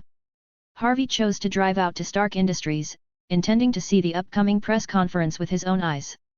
As long as Stark really intends to abandon arms, it means that this world has a high probability of dominating the universe. Harvey drives the latest model of Maserati on the roads of New York, accompanied by some loud gunshots and the sound of breaking glass. Harvey was unmoved by this and relied on his superb driving skills and hearing to quickly pass through. Soon, Harvey arrived at the venue where Stark Industries was about to hold a press conference. As soon as Harvey got out of the car, he attracted some people's attention. After all, this man is also one of New York's billionaires. Mr. Harvey M. Laka, I am from Origin Technology.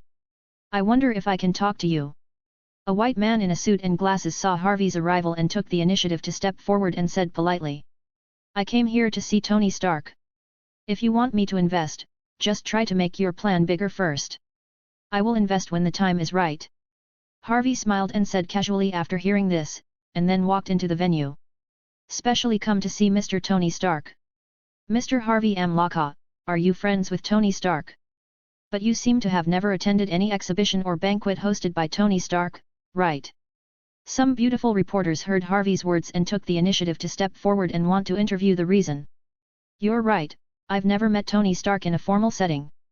But Tony Stark, as a richer man than I am. If possible, it would be better to get acquainted with Tony Stark. Harvey also answered politely after hearing this.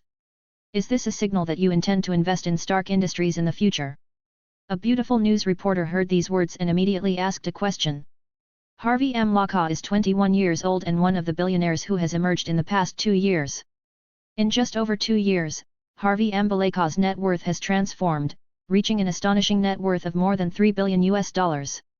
It can be said to be one of the miracles in New York. Countless people know that this is just the starting point of Harvey M. Laka. It is difficult to estimate how amazing Harvey M. Laka's wealth will be in the future. If Harvey M. Baraka is interested in investing in Stark Industries, he may do so in the future. Maybe it's possible, maybe. Okay, that's it for the answer. How about you please let me watch this press conference quietly? After hearing this, Harvey did not give a clear answer, but gave an ambiguous answer, and then politely refused these reporters further interviews. You cannot give too clear an answer to reporters. Even if you want to give a clear answer, you need to think carefully before speaking. Otherwise, it will be easy for these reporters to exaggerate and cause a series of troubles. Although Harvey's wealth alone can make these people lose their jobs or even disappear from the world. But now his identity is Harvey M. Laka, one of the richest people in New York who has risen in recent years. These things must not be done casually, at least not in his current identity. Later, Harvey walked into the venue, where there were already many reporters and some celebrities waiting. Coulson was originally talking to Pepper Potts, hoping to learn something about Tony Stark's escape through her. After all, he was surrounded by the heavily armed Ten Rings gang and managed to break out of the siege with just a slight injury to his arm. This was obviously not something that an ordinary person could do.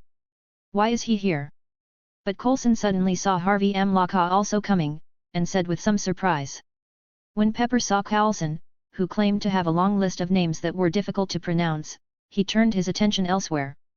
So little Pepper also looked over and saw a tall and handsome Asian man wearing a suit. Harvey M. Locke, Mr. Coulson, are you surprised by his arrival? Pepper asked with some curiosity and confusion. I would like to ask, Miss Potts, are Mr. Harvey M. Locke and Mr. Stark friends? Coulson looked at Pepper and asked politely. No, although Tony and I have both heard of his reputation, I'm sure Tony has never seen him. Hearing this, little Pepper shook her head without any hesitation. She was well aware of Tony Stark's various itineraries, and she knew basically all the people Tony had come into contact with, including Harvey M. Locke. Harvey M. Locke also never had anything like an appointment to visit Tony. Okay, excuse me. Coulson knew that if he continued to ask, he would not be able to get any useful information, so he did not continue to ask, but left to the side without disturbing Pepper. Harvey himself randomly found a position with a good view and looked at the platform in the center about 10 meters away. 3 updates today, this is the first. Chapter 9. Don't you feel heartbroken? Soon, Tony Stark, with his hands bandaged, came to the podium escorted by his bodyguard Happy Hogan. Can everyone please sit down so you can all see me. I can order whatever I want. Although Tony Stark was injured and looked unhappy, his mouth was as casual as ever. As soon as these words came out, the reporters and other visiting guests immediately sat down. Tony Stark sat in front of the podium and saw Harvey M. Locke, who stood out at the end. Although Harvey M. Locke has not officially met, there have been a lot of rumors about Harvey M. Locke in recent years. So Tony Stark has heard of this guy, and his identity is quite easy to remember. He is one of the few rich Asians in New York. To him, Harvey M. Locke was just a guy who got rich through bad luck, without any real substance. So he only remembered Harvey M. Locke to an extent. However, although the other party is not as rich as himself, he is undoubtedly a rich man. It is not difficult to guess the purpose of the other party's visit. He may want to talk about investment. Facing Tony Stark's gaze, Harvey just smiled and nodded. If it were the previous Tony Stark, he would definitely have a chat with this Harvey M. Locke after holding the official press conference. Let's see if this guy is here to invest, but Tony Stark has just experienced that incident, and his body was also injured, so he doesn't have so much mental energy. And he also knew what he was about to announce next.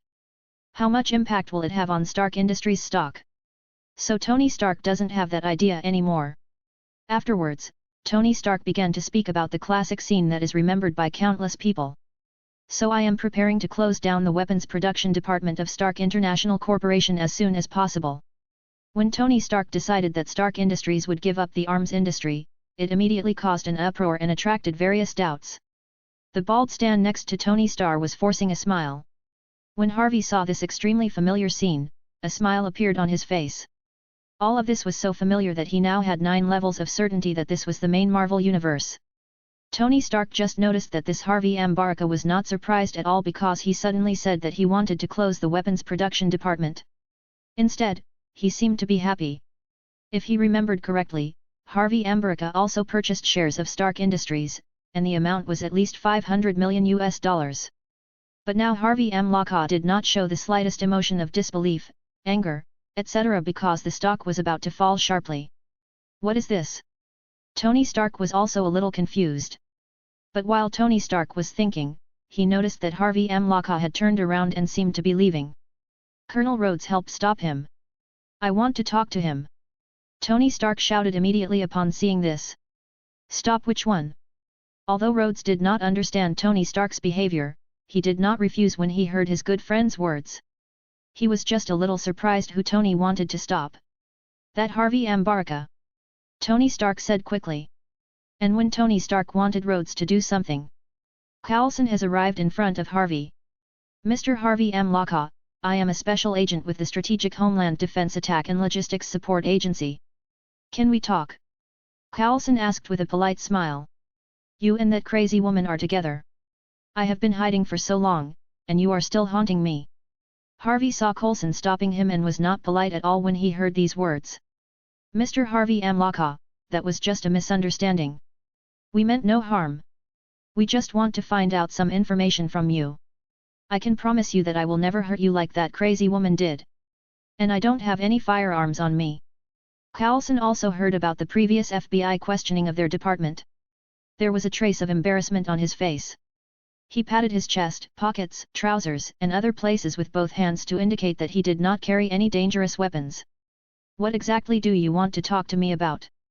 Harvey knew that if he forced his way out, it would only arouse suspicion more easily, so he looked at Coulson with some suspicion and spoke. This is not the place to talk. If it's convenient, you can choose a place where you think you're safe but don't have too many outsiders. I can completely guarantee that I will never hurt you even a hair. Now their Homeland Strategic Defense Attack and Logistics Support Agency is extremely short of helpers, and the Avengers have never made any progress.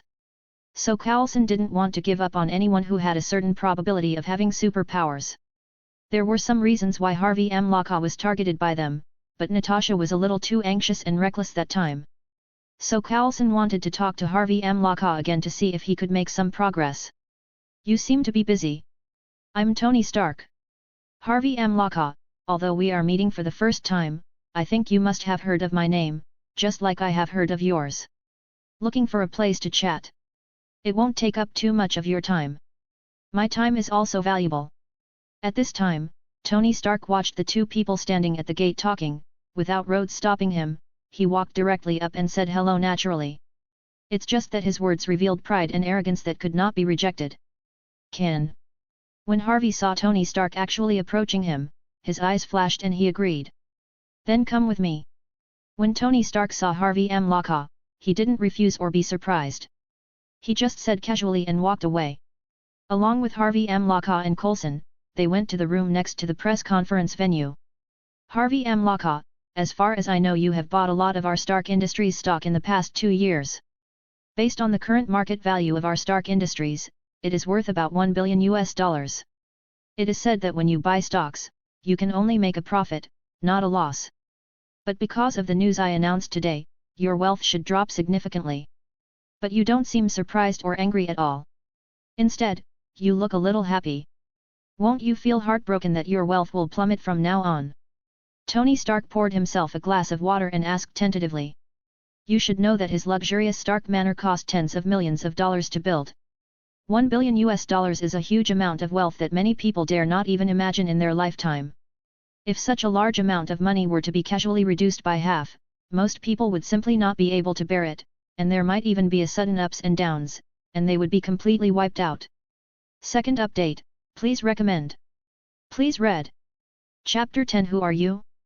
As soon as Tony Stark's words came out, Coulson, who was standing aside, was moved in his heart and looked at Harvey Amlaka. It was precisely because of this vicious and almost prophetic vision that the Strategic Homeland Defense Attack and Logistics Support Bureau focused on Harvey Amlaka. If Harvey Amlaka had made a mistake, they would not have doubted it, but Harvey Amlaka had never made a mistake. This time Tony Stark suddenly announced that he would stop making weapons, which was a sudden plunge. What do I have to be sad about? I sold all my stocks more than 2 months ago. The bad news you announced today will cause Stark Industries stock to plummet. It just proves that what I did was a smart move. Harvey faced Tony Stark's temptation and said with the smile still on his face. You said you sold out a long time ago. Tony Stark said in disbelief when he heard these words. When Coulson heard these words, he immediately took out a tablet and checked it.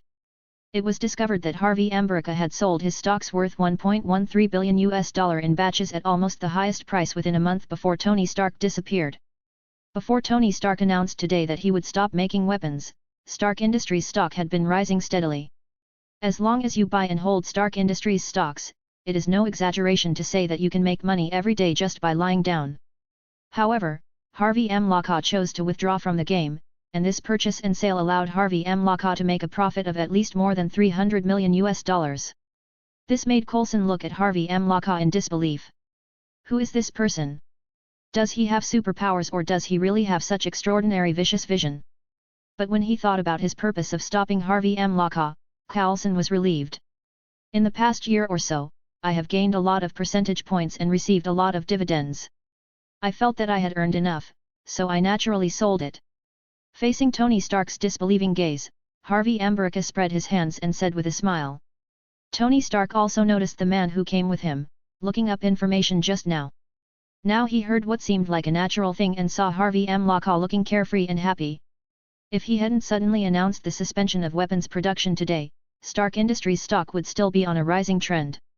Normal people would just continue to invest because it would get higher and higher in the future, but in the end, Harvey America could run away? No wonder others are so excited. You don't seem to be panicked at all, and you are even a little happy. But how long will your shitty luck last for you? Tony Stark looked at Harvey America, with some doubts in his words. That's right, in Tony Stark's eyes, the reason why Harvey America rose to power so quickly was because of bad luck. Ha ha ha, Tony Stark, you are really not polite at all. In terms of wealth, I am still far behind you. In terms of intelligence, I can't compare to you, who has the mind of a genius scientist. Whether you regard what I do as shit luck or anything else. But it still doesn't affect my making money, right? Harvey was not angry when he heard this and said with a smile. So why did you come to my press conference today? To show off your foresight to me? Tony Stark looked at Harvey America, who was smiling extremely brightly, and felt annoyed for some reason, and asked. Coulson also looked at Harvey America from the side. To be honest, he was also curious about why Harvey America, who never attended formal occasions, suddenly came to see the news about Tony Stark today. The press conference was on site. I'm showing off my foresight to you. I never thought of it this way. I just wanted to come over and have a look because you've been missing for a few months for no apparent reason. Can you tell me where you came back from? So that when I go on vacation in the future, I can hide in that place. Harvey shook his head when he heard this and smiled calmly. Afghanistan. When Tony Stark heard that he was not here to show off, his expression and tone softened a lot, and he revealed a name. Afghanistan is where terrorists gather. You really went to an incredible place. Harvey's face showed some surprise when he heard this.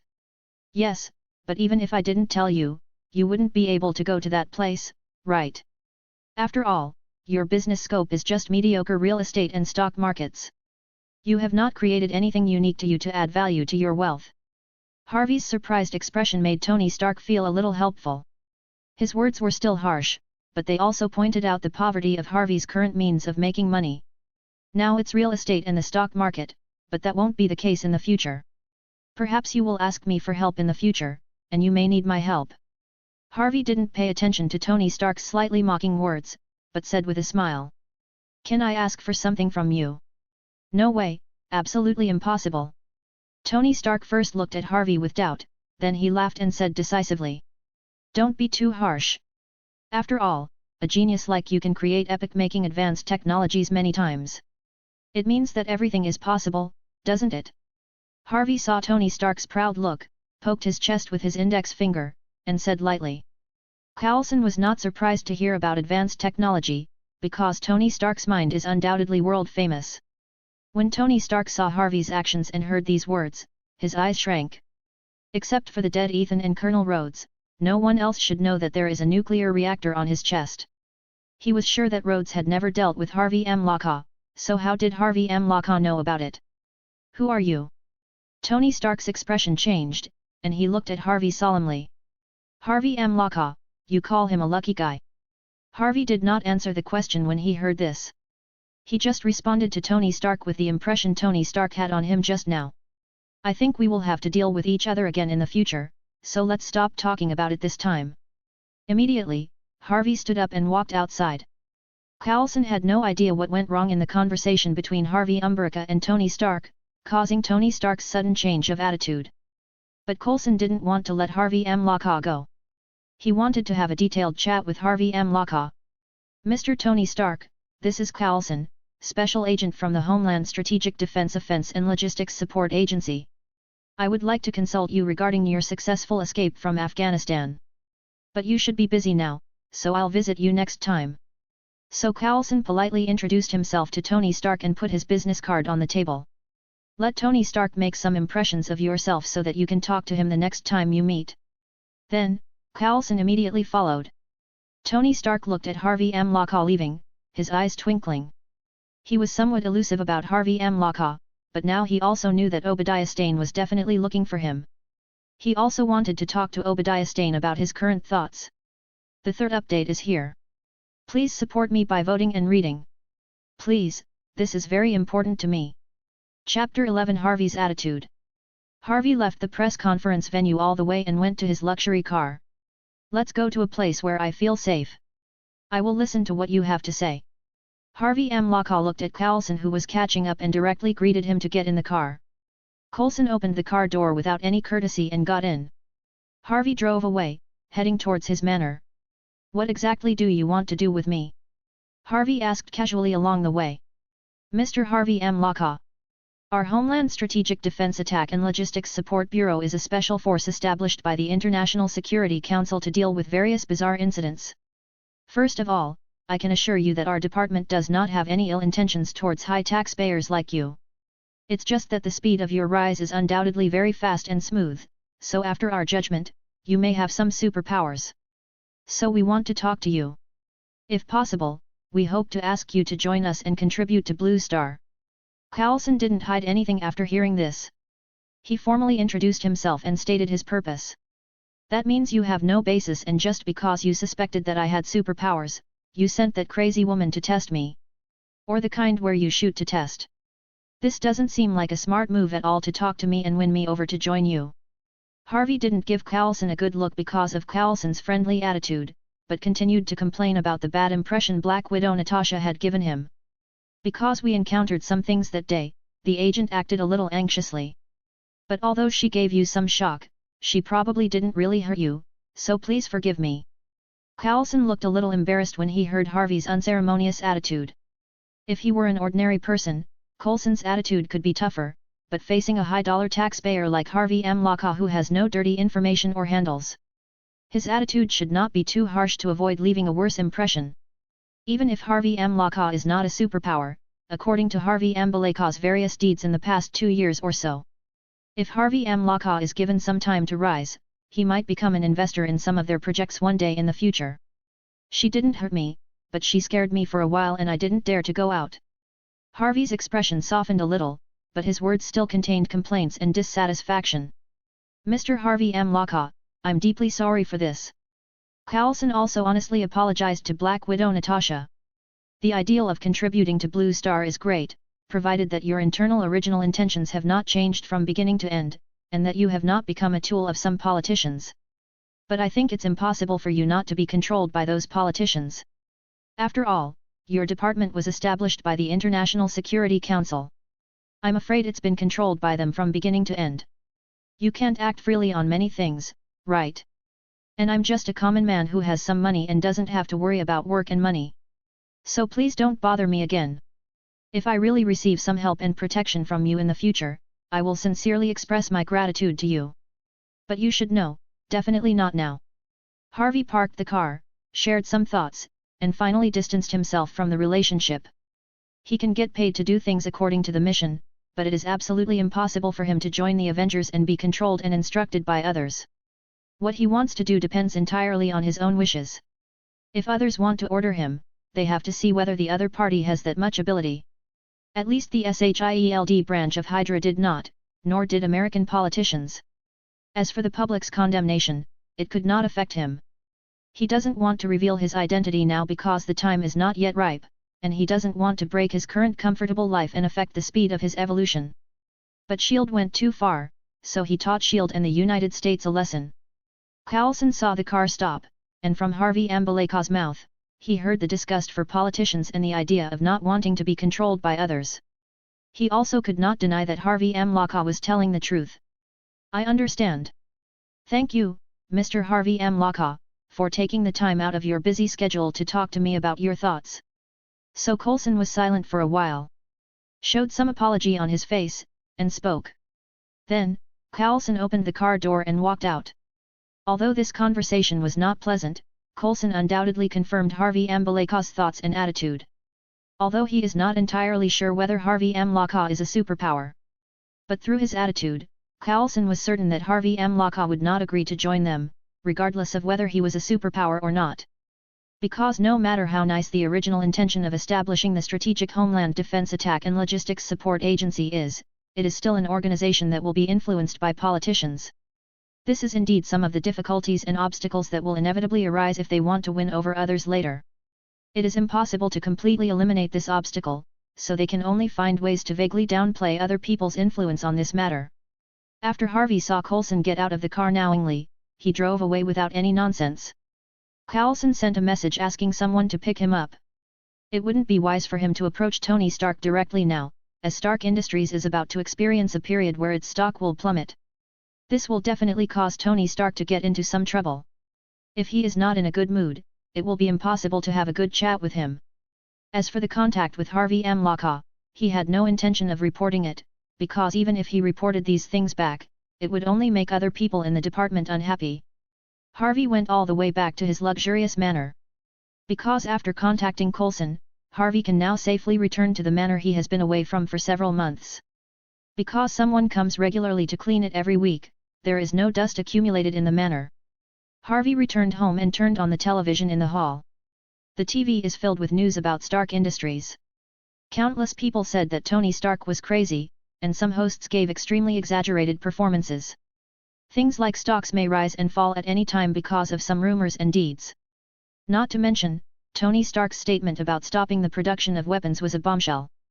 Harvey opened the stock software, and sure enough, Stark Industries stock was emitting a green light and falling continuously. Countless retail investors who hold shares and some large investors who hold more votes are frantically selling their stocks. I'm afraid that the value of the stocks in my hands will fall in 1 second at night. Harvey knew that by the time Tony Stark announced his transformation of the energy industry and showed results, the value of the stock would rise significantly. But the stock's decline is just the beginning, so it's not yet time for him to prepare to buy a large amount of stocks. 3 updates today, this is the first. Chapter 12 Tony's Investigation.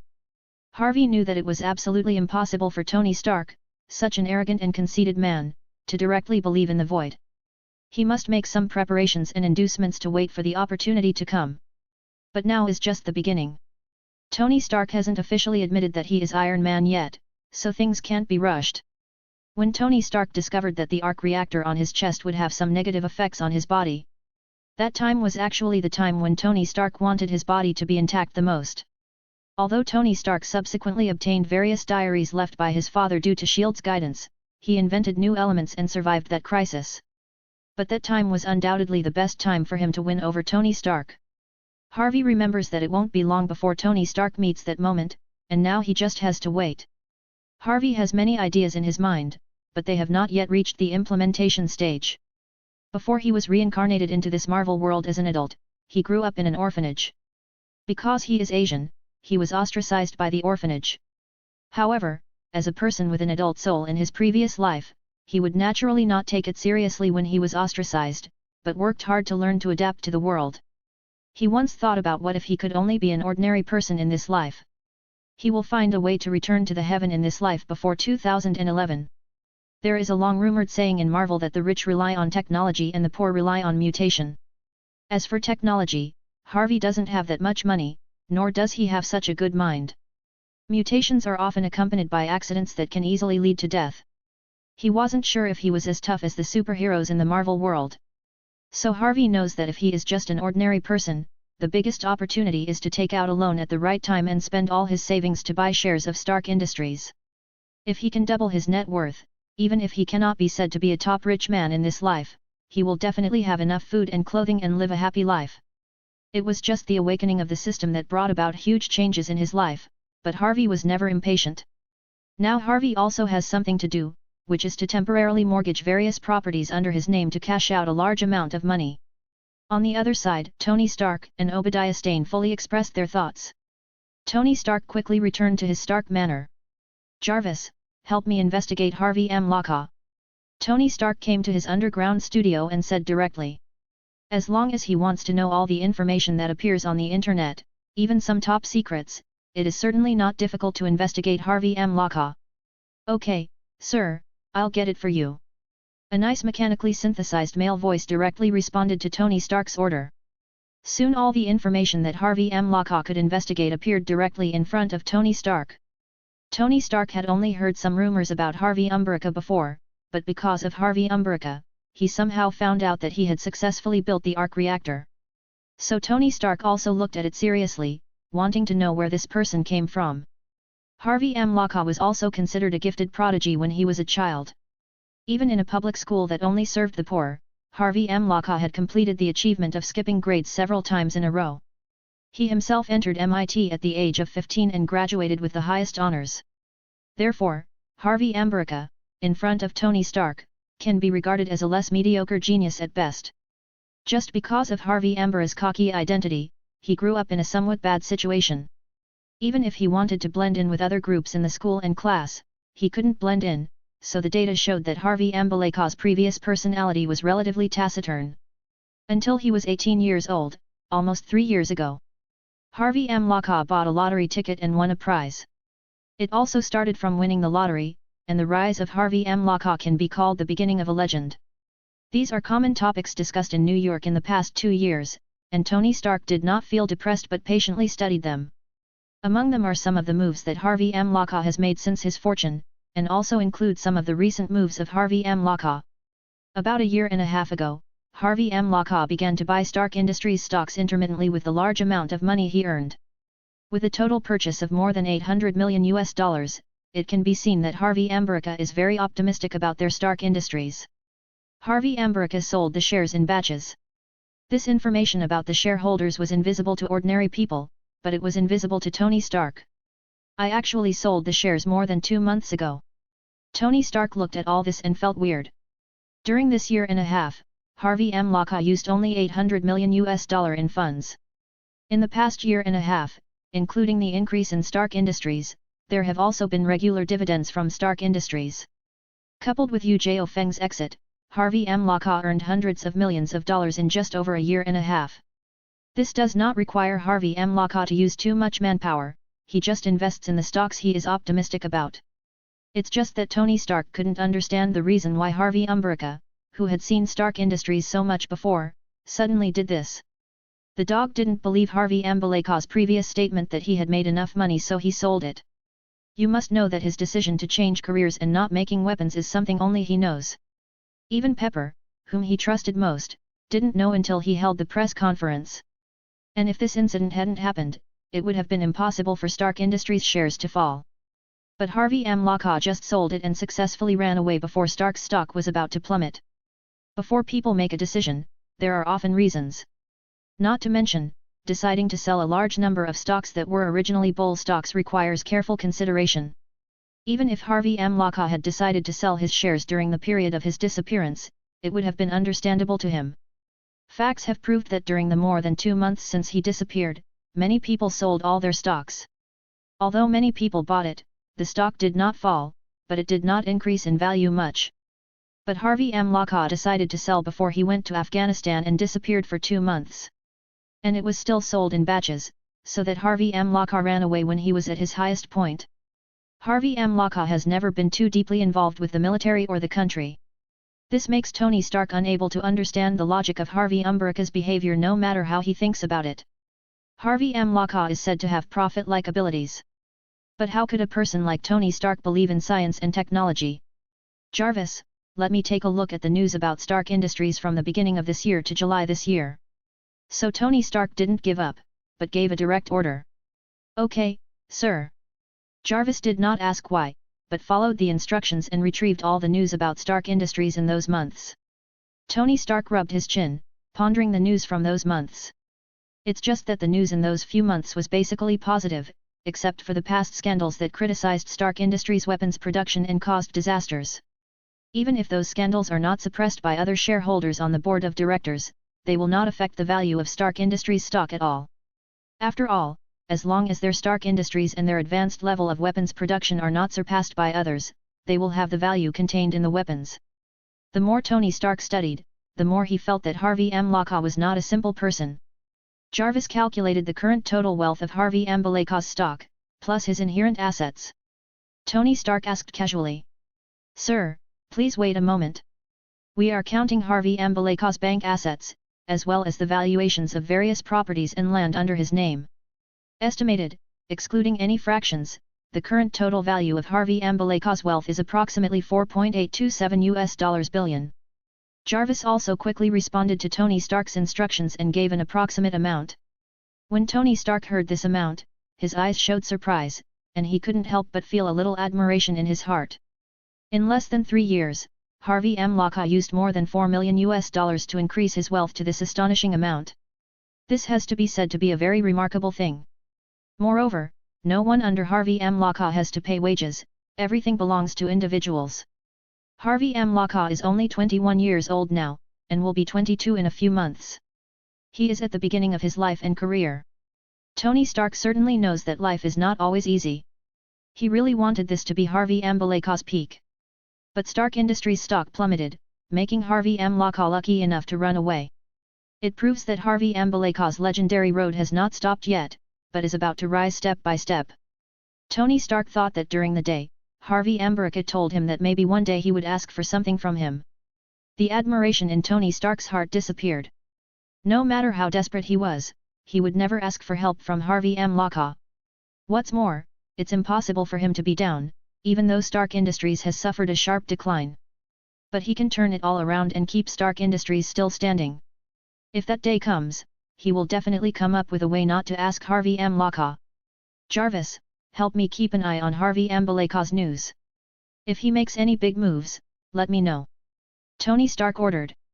Okay, sir. Jarvis heard the words and agreed. The second update is sent. Chapter 13 Incomprehensible Behavioral Logic. It's not like Tony Stark didn't guess. The real culprit behind his kidnapping may be Harvey M. Balekaw. That's why Harvey M. Balekaw knew that he had made the arc reactor.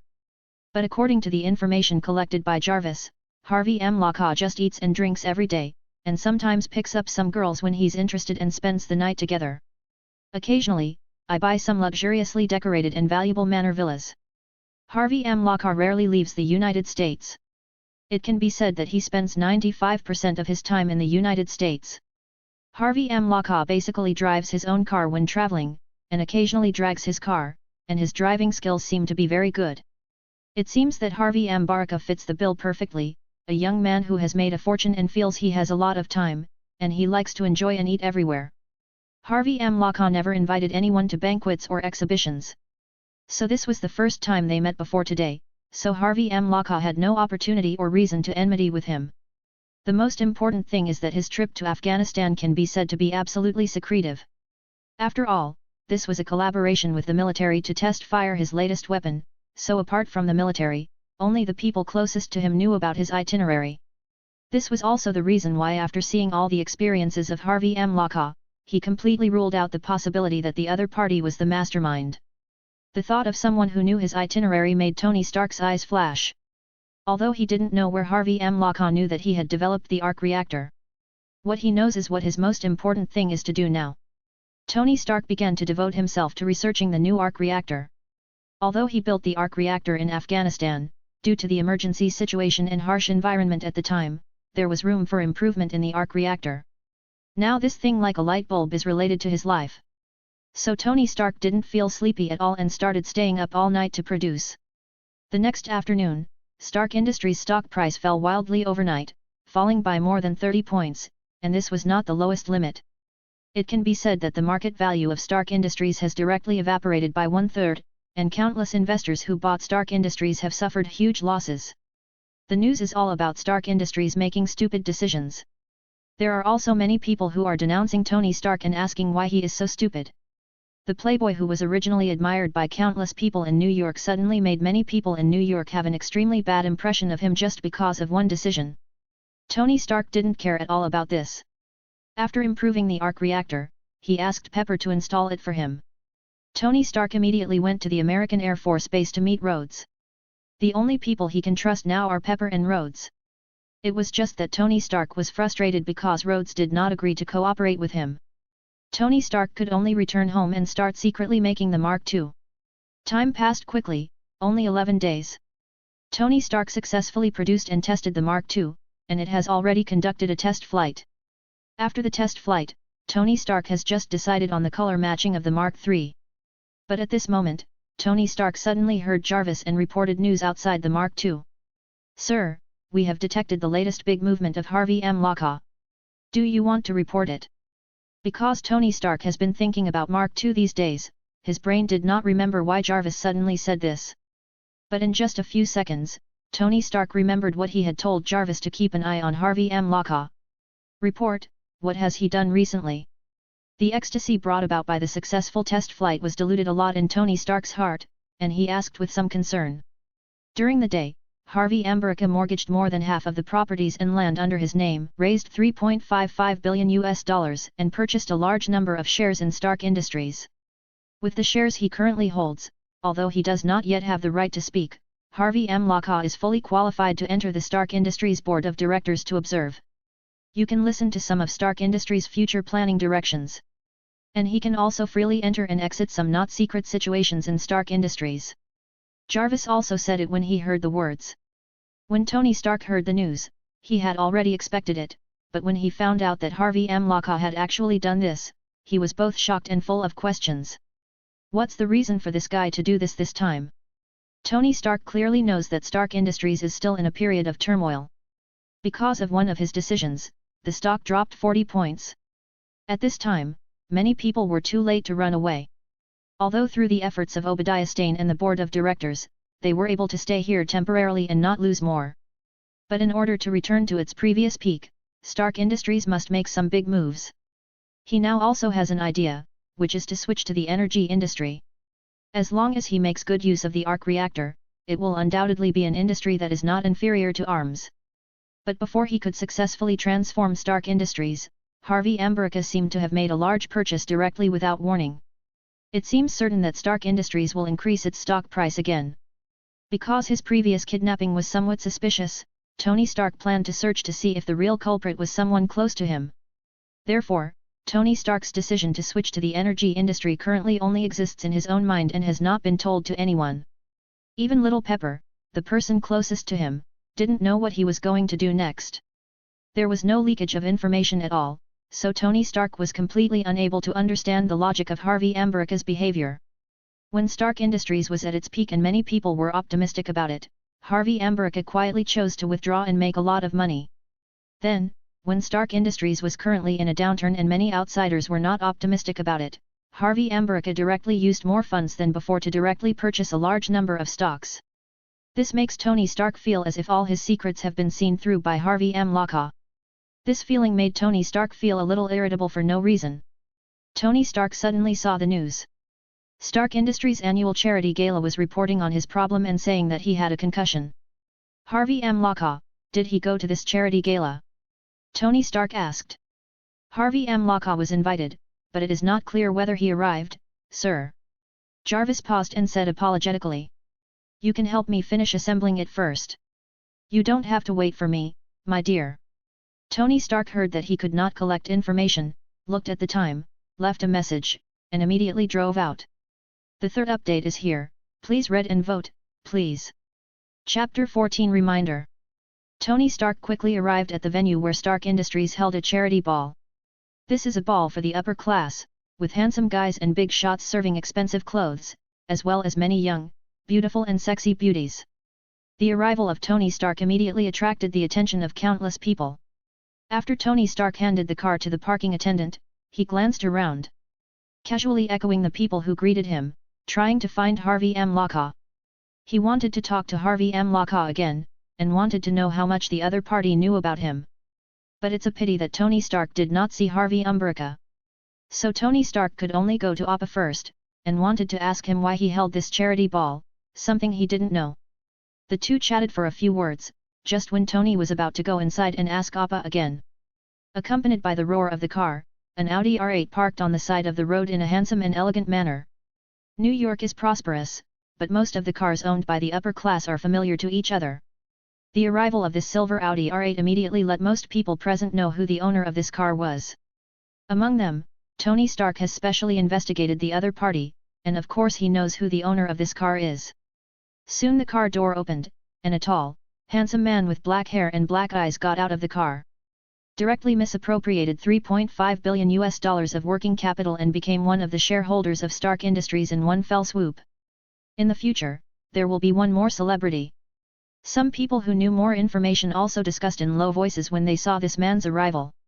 He's actually going to the party. He didn't bring a female companion this time, did he? When some young and beautiful women saw Harvey Ambaleka's arrival, they were all in disbelief and at the same time a little eager to give it a try. Although Harvey Amlaka attended Tony Stark's press conference last time, this is undoubtedly the first time Harvey Amlaka has appeared at a party. This kind of charity ball usually requires a female companion. If you are lucky, you can spend the night together. Tony Stark stood on the steps, meeting Harvey Ambaleka's eyes. Tony Stark didn't waste any time and walked up directly. It is rumored that you do not attend such occasions. Although I sent you an invitation, why did you come this time? Tony Stark came to Harvey and asked.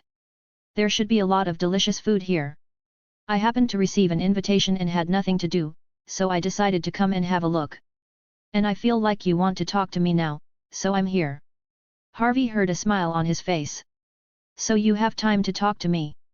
Tony Stark heard the certainty in Harvey Ambaleka's words and did not deny it. That depends on what you want to talk about. Harvey did not give a clear answer after hearing this. Let's talk after we go inside. Tony Stark looked around after hearing this and said. Harvey nodded in agreement and followed Tony Stark in. The two people seemed to have known each other for a long time when talking, which made many people around them start to gossip. Coulson saw that Harvey Amlaka had also come and had an unknown conversation with Stark, so he decided to find an opportunity to chat with Stark. Why are you suddenly buying shares of Stark Industries? Stark and Harvey entered the venue together, and the two went directly to the unmanned balcony outside the ball. The reason is of course that I want to make more money. Harvey looked at the night scene outside and said calmly. So I'm asking why you are suddenly optimistic about Stark Industries again. When Tony Stark heard this confusing answer, his words were like a question. He couldn't figure this out. So he could only find out through Harvey Amlaka. With your brain, it shouldn't be difficult to figure out why I did this, right? After hearing this, Harvey turned his head and glanced at Tony Stark's chest, and said meaningfully. Who told you that? Oba. Just this glance made Tony Stark feel like his whole body had been seen through. His eyes shrank and he immediately started to guess, tentatively naming the most likely name. Trash that is dispensable and can be erased at any time is not worth my friendship. Harvey said calmly after hearing this. Tony Stark heard a kind of indifference in Harvey Ambaleka's tone. This was not an act, he could feel it. In the eyes of Harvey Amlaka, Obadiah Stane was like a nobody worth mentioning. But no matter what, Obadiah Stane has been cooperating with the military for many years and is a well-known figure in the United States. What gives Harvey Amlaka the confidence to say these words? I have no grievances against you. I just pretend I didn't hear these words. Tony Stark didn't think highly of Obadiah Stane in his heart, but he was a figure of the same generation as his father and one of the veterans of Stark Industries. So he doesn't say he thinks highly of Obadiah Stane, but he doesn't think he's stupid or anything like that, and his relationship over the years has been okay. Judging from the various backgrounds and origins of Harvey Amlaka he investigated, once Obadiah Stane knew that Harvey Amlaka looked down upon him so much. Then what Harvey Amlaka will face may be a devastating blow. Although Harvey Ambaleka made Tony Stark very unhappy, it has to be said that the two actually had no hatred. You actually want to help me hide it? Thank you very much. As a thank you, Tony Stark, I can give you a reminder. Do you want to hear it? When Harvey heard Tony Stark's words, the indifference and calmness in his eyes disappeared instantly, and a smile appeared on his face. I'm not begging you this time, it's what you want to say. When Tony Stark heard that Harvey Amlaka wanted to give him a reminder, he kept an eye on it and made the relationship clear in advance. I am not begging you, but you insist on saying it. Of course, this is just a thank you gift. Aren't you investigating who deliberately kidnapped you? Trust your instincts and be careful with each other. After all, even if it is garbage, it may cause some trouble. Harvey saw Tony Stark's frantic renunciation of the relationship, and was afraid that he would think that the other party wanted something from him, so he spoke. How did you know that I was kidnapped? When Tony Stark heard that he believed in his intuition, a name came to mind, but he quickly realized it. He was about to ask loudly, but immediately lowered his voice. I'm a little hungry. It's time for me to eat something. When Harvey heard this, he glanced at Tony Stark and did not answer. Instead, he touched his stomach and walked to the ball while talking to himself. Tony Stark saw Harvey M. Locke crossing the dance floor and walking straight to the table with a lot of delicious food, and he had a lot of questions in his heart. But Harvey M. Locke's position was obviously not suitable for him to continue talking to Harvey M. Locke. So he was forced to temporarily suppress his inner doubts and walked onto the dance floor. 3 updates today. This is the first one. Chapter 15 No Weaknesses. Harvey came to the food area and looked at the dazzling array of delicious food. He took a tray and started choosing by himself. He invested so much money in Stark Industries, and of course he didn't want to see Tony Stark suddenly capsize. So he came here to take a look, give Tony Stark a reminder, and stop by to fill his stomach. Although there are other gourmet restaurants open, those places are obviously not as good as the food that holds a huge charity ball. What's more important is that he doesn't have to wait for these, he just needs to eat them with ease. Tony Stark walked to the bar feeling a little depressed and ordered a glass of wine. "Hello Mr. Tony Stark, I am Agent Coulson. I met you last time." When Coulson saw Tony Stark walking towards the bar, he immediately walked over and introduced him. "That's it, right? Homeland and stuff." Tony Stark looked over after hearing this and remembered something. "Strategic Homeland Defense Attack and Logistics Support Agency. You remember it best." Coulson heard a smile on his face and corrected it. "You really should change your name." Tony Stark had a headache when he heard this series of words. Many people have mentioned this issue, and we are considering modifications. But let's not talk about it for now. This time I'm looking for Mr. Tony Stark because I have something I want to know. Although I know you have been having a hard time recently, we also have to understand some things. After hearing this, Coulson agreed without hesitation, and then started chatting with Tony Stark. "I'll think about it. I'll go find my secretary now." Tony Stark responded casually and found an excuse to leave. He went directly to his secretary Pebo, but his eyes were directed towards the food area. When he noticed that Harvey M. Locke seemed to be really hungry and was feasting over there, he was a little speechless. For him, if he holds a charity ball, it is just a matter of doing good deeds to gain a good reputation for himself and being polite to some people he knows well. But this is only for him. His status among the upper class in New York is not matched by many people. But for Harvey M. Locke, a new wealthy man in New York, attending his charity ball is a good opportunity to meet other wealthy people and meet each other. If we can negotiate some big cooperation, we can bring in a lot of money. Although you may be looked down upon by others if you take the initiative to strike up a conversation, these are inevitable things before you truly become a big shot in the eyes of others and integrate into this upper class circle. As a result, Harvey M. Locke came here. Apart from going up to chat with him for a few words, Harvey M. Locke really started eating by himself. It seemed that he had no intention of making friends with anyone else. Tony Stark thought for a while and found that he still couldn't understand the logic of Harvey M. Locke's behavior. When Pebo saw his boss Tony chatting with him, his eyes were not focused on him but looking elsewhere. She thought Tony Stark was attracted to other young and beautiful girls, but as she looked around, she realized that was not the case at all. "You care about Mr. Harvey M. Locke?" Pepper asked softly while dancing with Tony Stark. "Nothing, I'm just thinking about something." Tony Stark heard this inquiry and immediately denied it. Agent Coulson seemed to be concerned about Harvey M. Locke before, but he didn't reveal too many details to me. "How could Pebo not know Tony Stark's duplicity?" he said with a smile. After Pebo's reminder, Tony Stark's brain spun crazily. Coulson came to him just now because he wanted to ask him about what happened in Afghanistan. So when they met last time, Coulson said that he would come to visit him again next time, which should be the intention. But instead of asking him about what happened in Afghanistan, Coulson gave priority to going to Harvey M. Locke to find out something last time.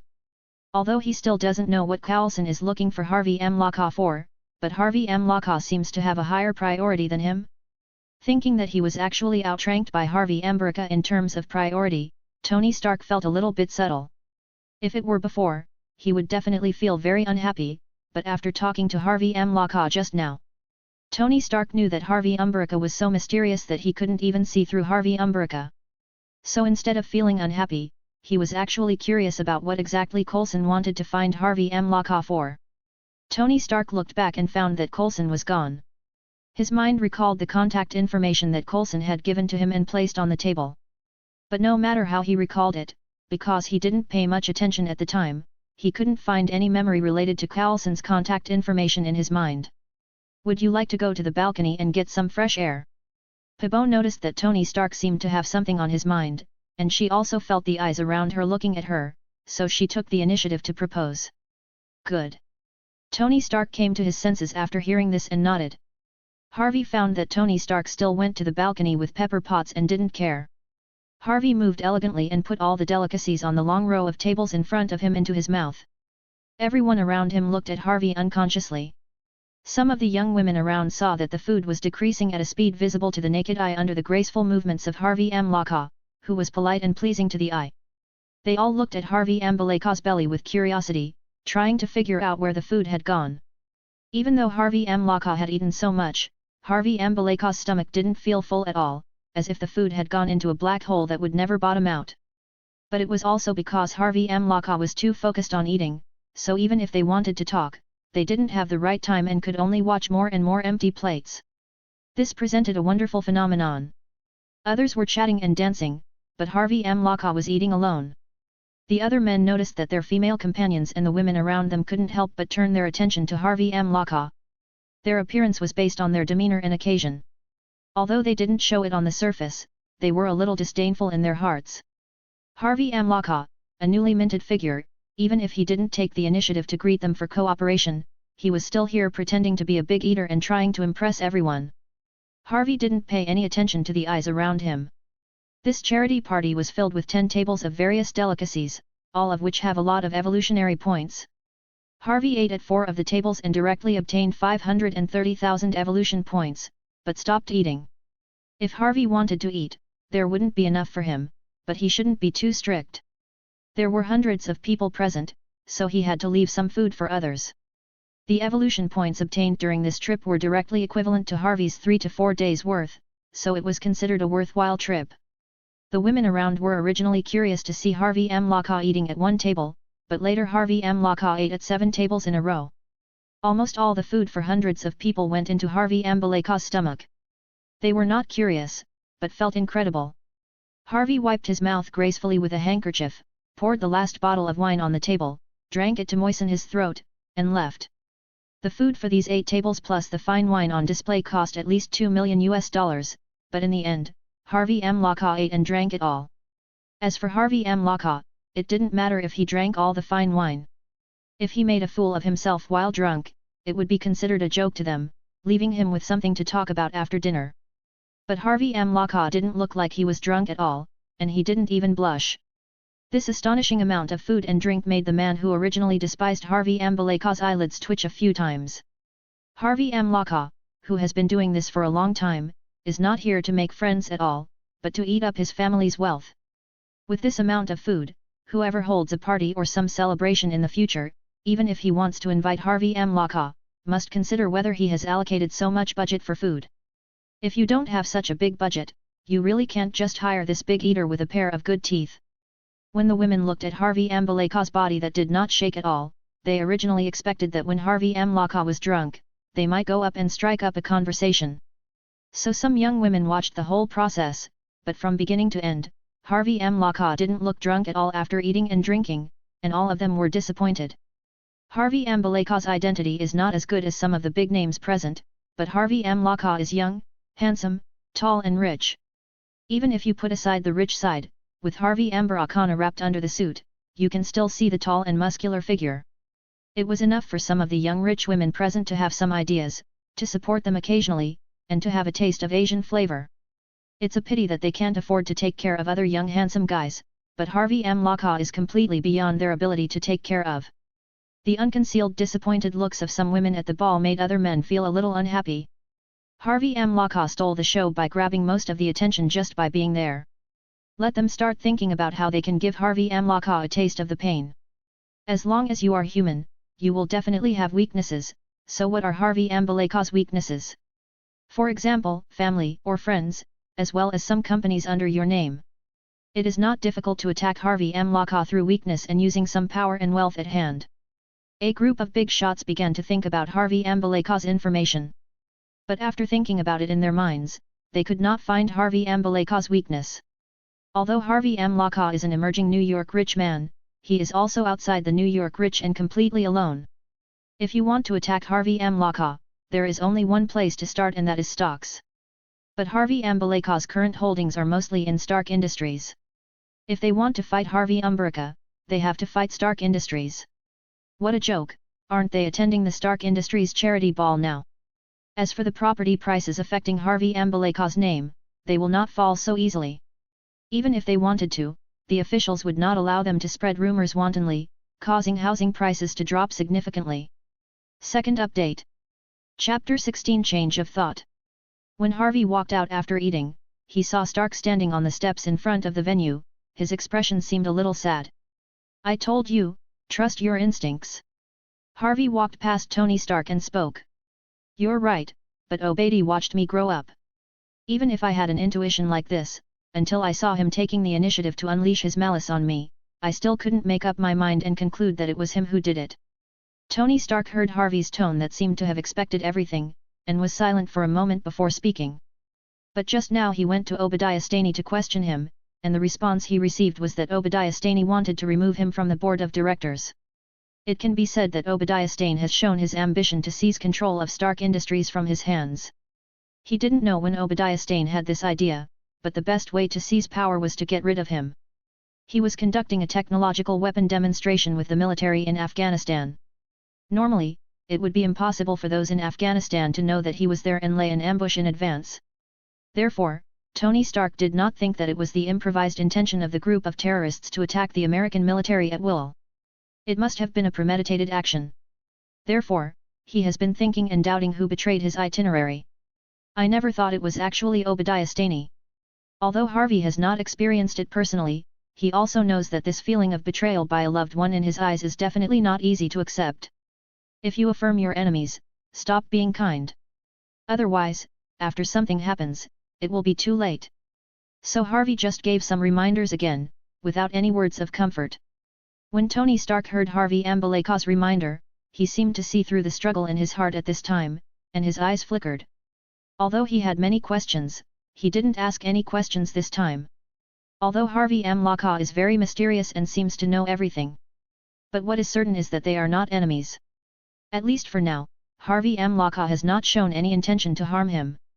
Tony Stark himself wanted to find the clues about Obadiah Stane and was taking action. However, Harvey Ambaleka's reminder just now made Tony Stark make a decision. Tony Stark also left the venue and went directly back to Stark Manor. Harvey also returned home. After the huge amount of evolution points brought by the meal just now, Harvey directly ushered in the 265th evolution again. Purple light covered Harvey's body, and after a short time, Harvey's void skin also successfully evolved 46 times.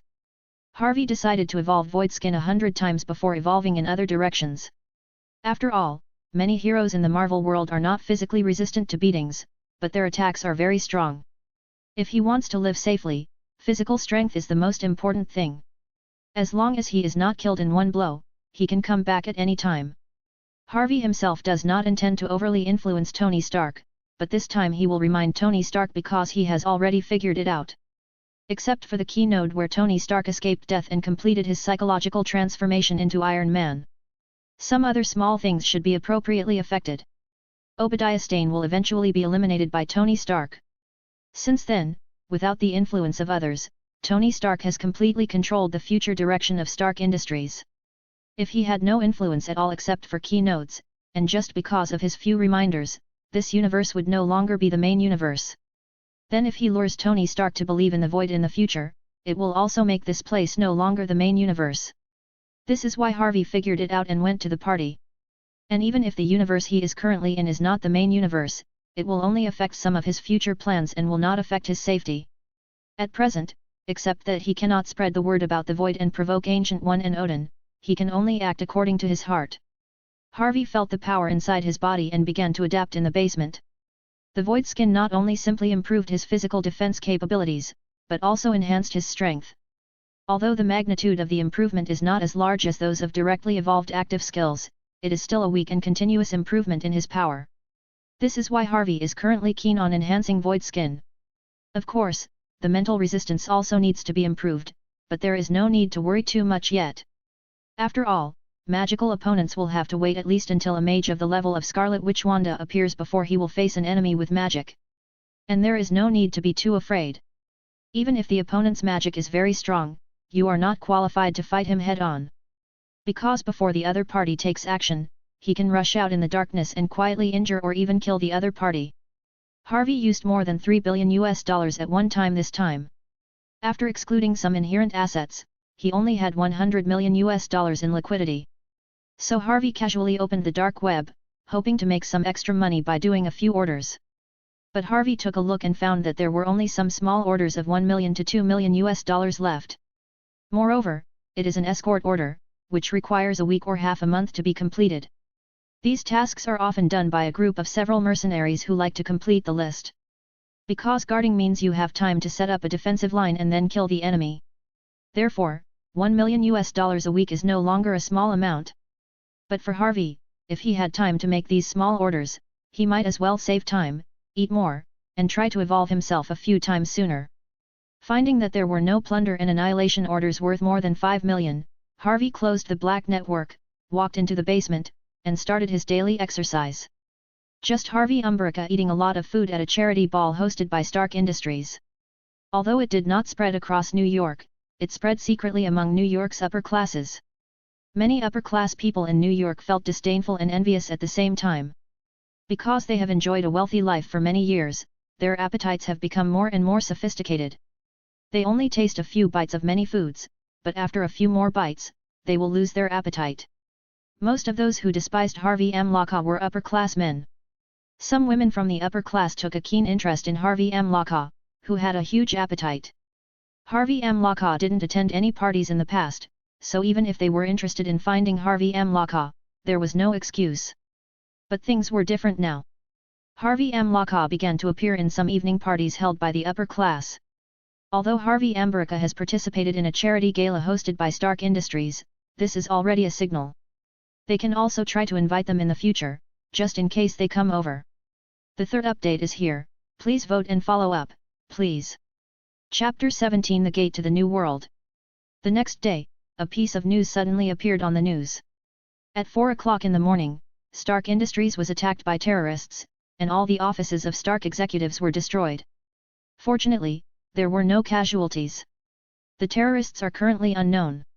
As soon as the news came out, many people in New York who didn't know the truth happily started eating. Some people believe that this was a stupid decision announced by Tony Stark, the chairman of Stark Industries, and provoked revenge. Some people thought that someone wanted to take the opportunity to bring down Stark Industries, so they launched the attack at this time. Some people also ridiculed Stark Industries' protective system for being useless. Even if it was attacked, no trace of the attacker could be found. It can be said that early in the morning, countless people in New York had something to laugh about for breakfast. If it were before, many people would definitely feel sad because of the attack on Stark Industries. Because many people hold shares in Stark Industries, they will feel distressed for a long time if some of Stark Industries' reputation is damaged or its valuation drops. But now they have all sold their stocks, and the worse Stark Industries is, the happier they are. Harvey had already woken up at 8 o'clock in the morning and was eating his first meal of the day. His dining habits are 1 in the morning, 1 at noon, 1 in the afternoon, 1 in the evening and 1 at night. When Harvey saw the news, he knew that Tony Stark had already started taking action. However, Tony Stark obviously has many ways to get what he wants with minimal loss, but it is inappropriate to choose such a method. It's just that Harvey thought about it carefully and realized that Tony Stark had just made the steel armor, so he had not yet fully adapted to the power and used his abilities reasonably, so he understood. Although Iron Man's armor is just the beginning, the destructive power it causes is still extremely amazing, almost equivalent to the personification of a state-of-the-art fighter jet.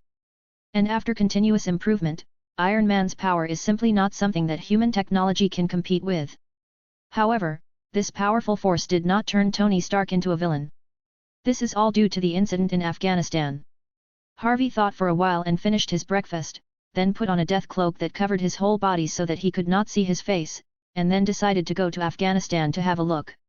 Although Tony Stark has obtained the evidence of Obadiah Stane, at the moment Tony Stark should still go to save the people in Gumala, Afghanistan. After all, it was a trouble caused by Stark Industries, and Tony Stark, the person in charge, needed to deal with it. If he wants to win over Tony Stark, he still needs to make some more preparations. So Harvey activated the Void Attack, and his body escaped directly into the void and left home. Harvey's current speed has reached Mach 4. Harvey himself doesn't know how fast he will be when he transforms back into the shadow of the void predator Kozak. But at present, he does not need to use such fast speed to quickly go to Afghanistan, which he has visited countless times in the past few years. Afghanistan is currently in a period of war where the jungle prevails, and terrorists are rampant. They really walk around with guns and cannons there. Many mercenaries die in Afghanistan every year, but it is undeniable that Afghanistan is still a paradise for mercenaries. Some mercenaries have obtained a large amount of arms, and it is not uncommon for them to directly transform into terrorists on the spot. In contrast, New York, known as Hell's Kitchen, is suppressed by the military, at least on the surface it is not that excessive. Harvey was flying at full speed at high altitude, and the journey to Afghanistan was only about 2 hours.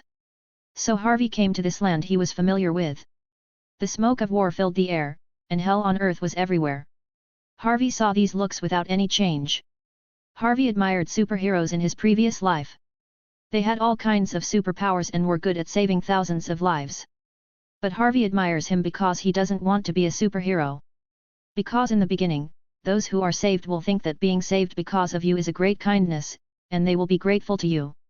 But after saving many times, a strong man becomes a superhero in the eyes of others. Countless people will think that protecting and rescuing them is some kind of obligation, and then stand on the moral high ground and think that this is what you should do. It seems that superheroes are not obligated to save all sentient beings. The saying that with great power comes greater responsibility is just a rhetoric used by the weak to kidnap the strong with words and morality. Don't you see that most of the powerful people in the universe rely on their own moods to do things? Why were they not kidnapped by morality? Because they destroyed all those who kidnapped them morally. As a strong man, Harvey doesn't want to be kidnapped by the weak with morality. He just wants to live freely and by his own will. He can rescue or even help the weak, but he does it not because of some obligation, but because he wants to do it, even if it is just a whim. That was what he wanted to do, not because of instructions or moral kidnapping. When Harvey came all the way to Gumala, a figure wearing a handsome gold and red armor was fighting with the terrorists. It's just that there are some obvious pauses between Iron Man's moves. It can be seen that Tony Stark currently lacks combat experience. And the use of various weapons in his hands does not seem to be smooth enough. However, even though the combat experience was slightly lacking, the gap between technological and combat power still allowed Iron Man to kill the terrorists of the Ten Rings gang without any danger and save a group of people in Gumala. Just when Tony Stark settled the battle, a cold breath seemed to make the surrounding temperature drop a few degrees. "Sir, a life target has been detected 100 meters above the southeast direction." After hearing this, Tony Stark looked up in that direction and saw a figure covered by a dark cloak. "Jarvis, can you detect his identity?" Tony Stark saw this figure hanging in the air without relying on anything, and the feeling it exuded was extremely dangerous. His eyes shrank and he asked quickly. "Detecting, failed, unidentified." Jarvis also checked after hearing this, and found that there was no information related to this figure in his database. As a human being, you must have a pretty good head to be able to make something like this. At this time, Harvey spoke, and a cold voice sounded in the sky. The sound was like a cold wind, making people feel their scalp numb when they heard it. Many people in Gumala, and even the crying children, were so frightened that they stopped crying. "Is this a compliment to me? Thank you very much. I am very confident in my head." Tony Stark's body also rose into the air and reached 100 meters in the air. He didn't know whether this person was an enemy or a friend, but since the other person spoke, he responded naturally. "You can understand that as a compliment. But the technology you made is only more powerful than humans. Looking at the universe, your technology is far from enough. You are too weak now. I hope that next time I see you, you can invent something that makes me feel more novel." Harvey looked at Iron Man and said. As soon as the words fell, Harvey's figure disappeared into thin air. Tony Stark saw this figure disappear instantly, his eyes shrank and he said directly, "Jarvis." "Sir, no signs of life were detected from the unknown creature. It seems as if it has completely disappeared." Jarvis also understood what Tony Stark meant, and immediately deployed the radar to start detection, but the result was that the other party was not found, and he reported a little apologetically. Tony Stark's heart sank when he heard Jarvis saying that the other party could not be detected. Although the voice of this unidentified figure made people feel creepy, it could make Tony Stark sound approving. It's just that Tony Stark was praised for his brain, but he was not happy at all. Because he had never heard of such existence on Blue Star. There are actually intelligent creatures in this world that can fly out of thin air without using any force. This made Tony Stark feel as if he had accidentally opened the door to an unknown world. Whether this is a good thing or a bad thing, Tony Stark doesn't know yet. However, Tony Stark remembered that the other party commented that his technology was too weak compared to the universe. Does it mean that the other party knows the universe very well, or is the other party an alien? Come to think of it, Jarvis, the artificial intelligence he was so proud of, couldn't find any trace of the other party. Only when the other party appeared did Jarvis suddenly notify himself that the existence had appeared. He didn't even know whether the other party had just arrived or was there to see him rescue Gumala. It seemed that an accidental collision had opened the door to a new world. Facing such an unknown creature not only made Tony Stark feel excited, but also felt a sense of anxiety. What is the origin of the other party? Is it a creature belonging to Blue Star? If not, what is the purpose of coming to Blue Star? After thinking about it, Tony Stark was shocked to realize how little he knew. Immediately, Tony Stark returned with a heavy heart. He still has some things to do on his hands now. He wants to completely deal with the trouble of Obadiah Stane. After he has finished handling these matters, he will investigate the existence of the unknown creature in detail. Harvey watched Tony Stark floating in the air blankly, seemingly lost in thought before leaving Gumala. Harvey knew his identity and had already left an impression on Tony Stark. Next, as long as Tony Stark is interested in understanding, he will further deepen his impression and learn about the unknown place of the void. The purpose of coming this time has been achieved, so Harvey also returned. The most important thing to win over Tony Stark is to leave an impression. As long as the impression is left, according to Tony Stark's character of constantly thinking and pursuing the truth, they will definitely meet again. Chapter 18 Tony's Methods. On his way back, Tony Stark was intercepted by 2 fighter planes.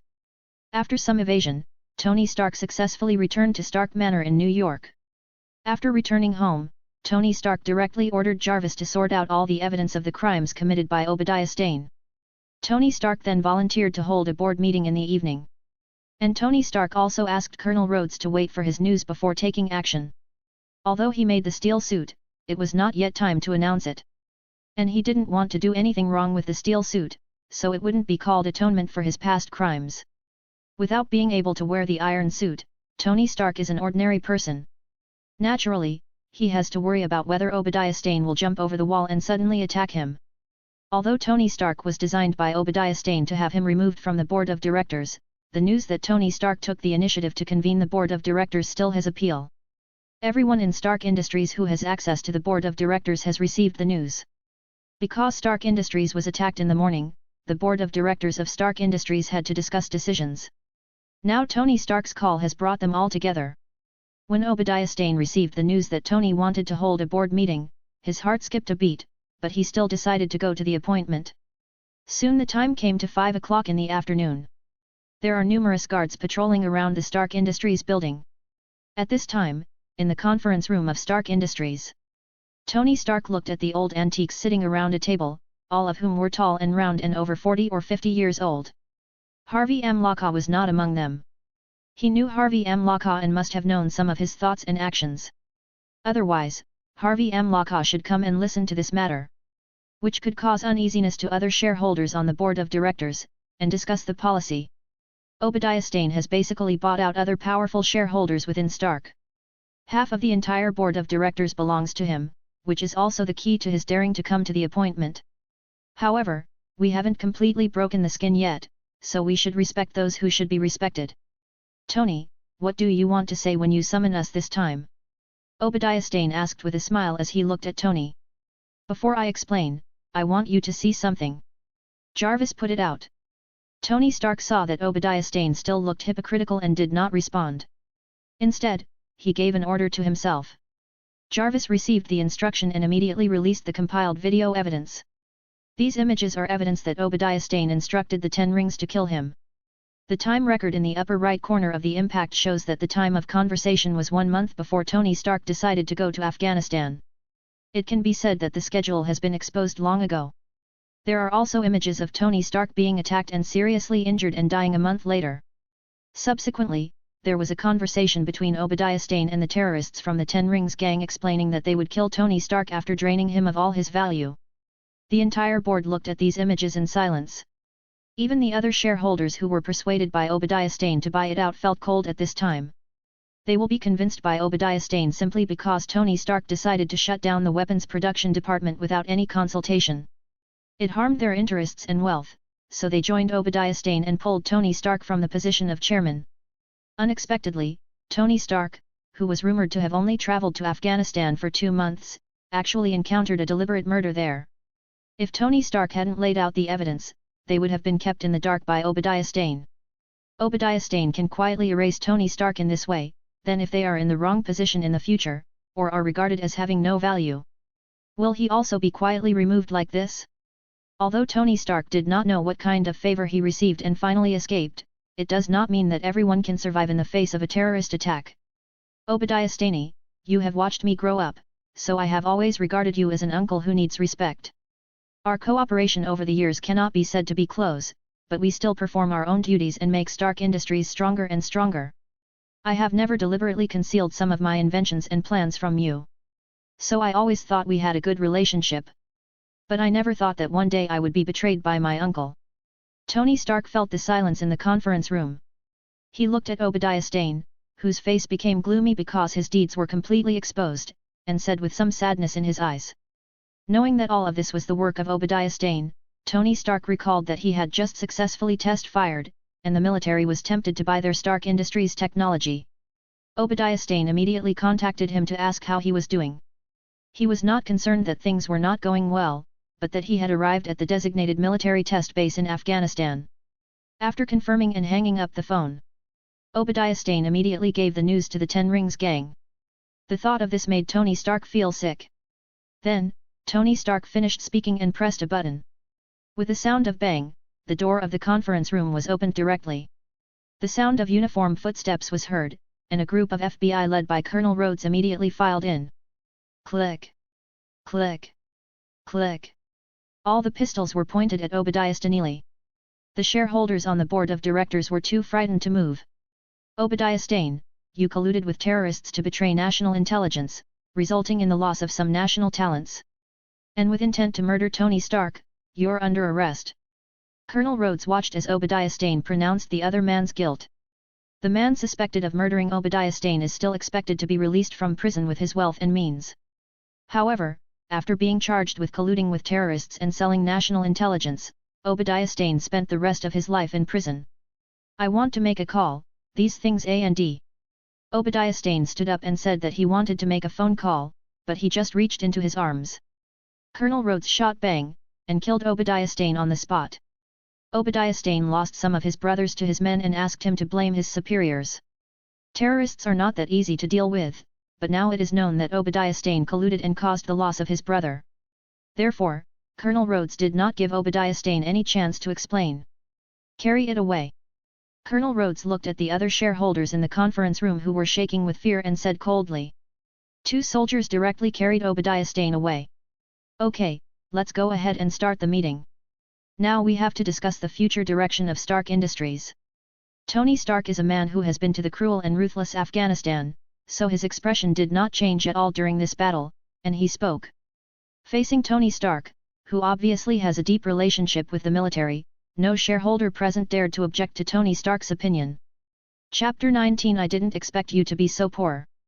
The news of Obadiah Stane's death was directly covered up and did not spread in New York. However, the energy industry decision-making policy for Stark Industries' decision to change careers has been announced. This news made many people in New York not optimistic. Stark Industries is the undoubted industry leader in weapons, but Stark is not yet a leader in the energy industry. Unless Stark Industries comes up with an era of advanced energy, it is impossible for Stark Industries stock to return to its peak and continue to rise. However, this news also reassured some people who still held shares. Although it is difficult to return to the top but switch to the energy industry, according to the connections left by Stark Industries in the past, it is not a problem to gain a foothold in the energy industry. And Tony Stark did not immediately announce the news about the arc reactor because it was not time yet. His own armor needed further modifications. And he also has to find a way to make the arc reactor really used in the energy industry to prevent it from being exploited by some thoughtful people. As long as it's done well, it's not difficult for Stark Industries stock to return to its peak or even rise higher. After Obadiah Stane, the biggest trouble at present is solved. He still has a lot to do. But there was no doubt that he was no longer in such a hurry, so after Tony Stark returned to Stark Manor, he took the initiative to contact Harvey M. Locke. I want to share my joy with Harvey M. Locke and chat with him to see if I can get some other information. Sir, the other party refused to listen. But within a moment, Jarvis's words were like a glass of cold water poured on Tony Stark's head. Tony Stark didn't ignore the other party when he heard it, but simply refused to listen. Who is he? He is a well-known playboy in New York and a celebrity among New York's upper class. There has never been anyone who dared to refuse to answer his calls since he was a child. What a guy, how dare you not answer my call? It actually made Tony Stark laugh. Keep in touch with me. So Tony Stark continued to call Jarvis to contact him.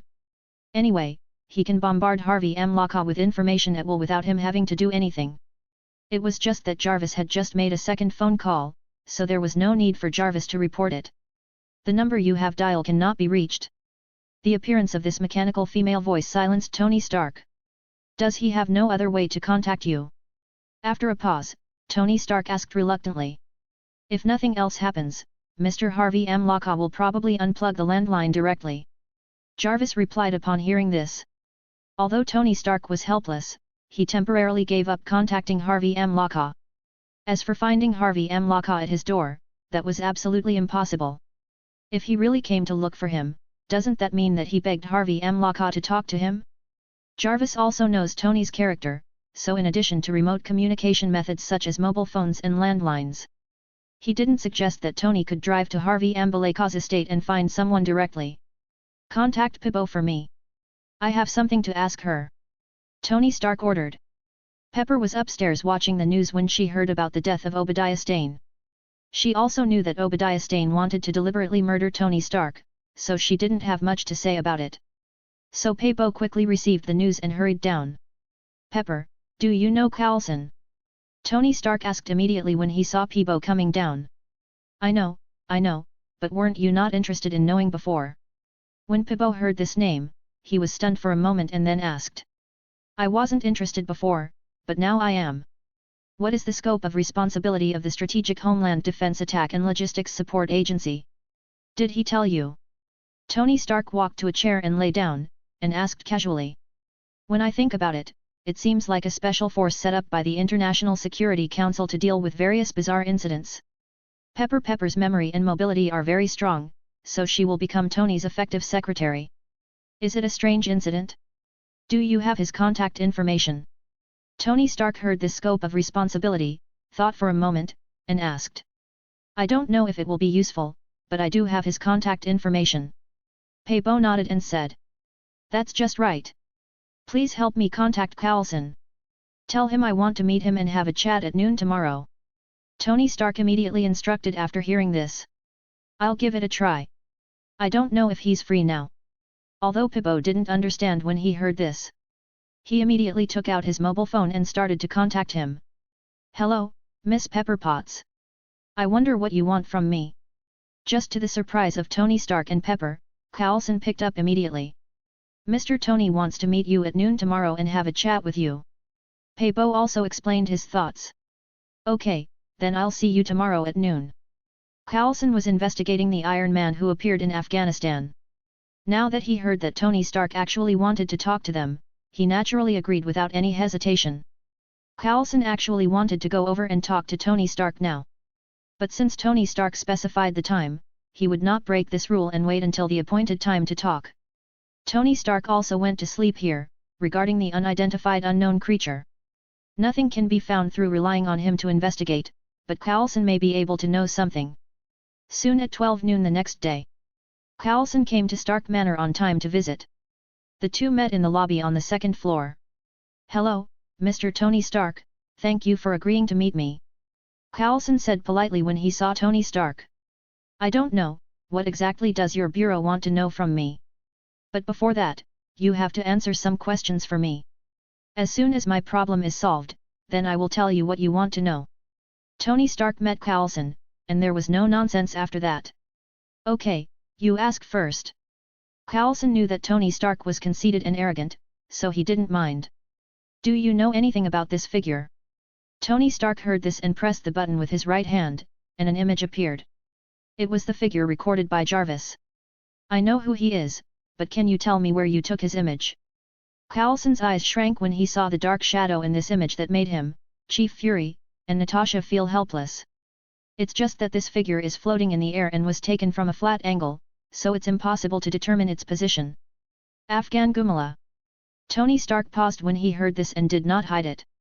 If the other party is really a force specializing in investigating strange events, then it will not be difficult to investigate his identity. It will be exposed sooner or later anyway, and there is no use in hiding it deliberately. Coulson saw Tony Stark mention Afghanistan again, and immediately thought of Iron Man appearing in Afghanistan.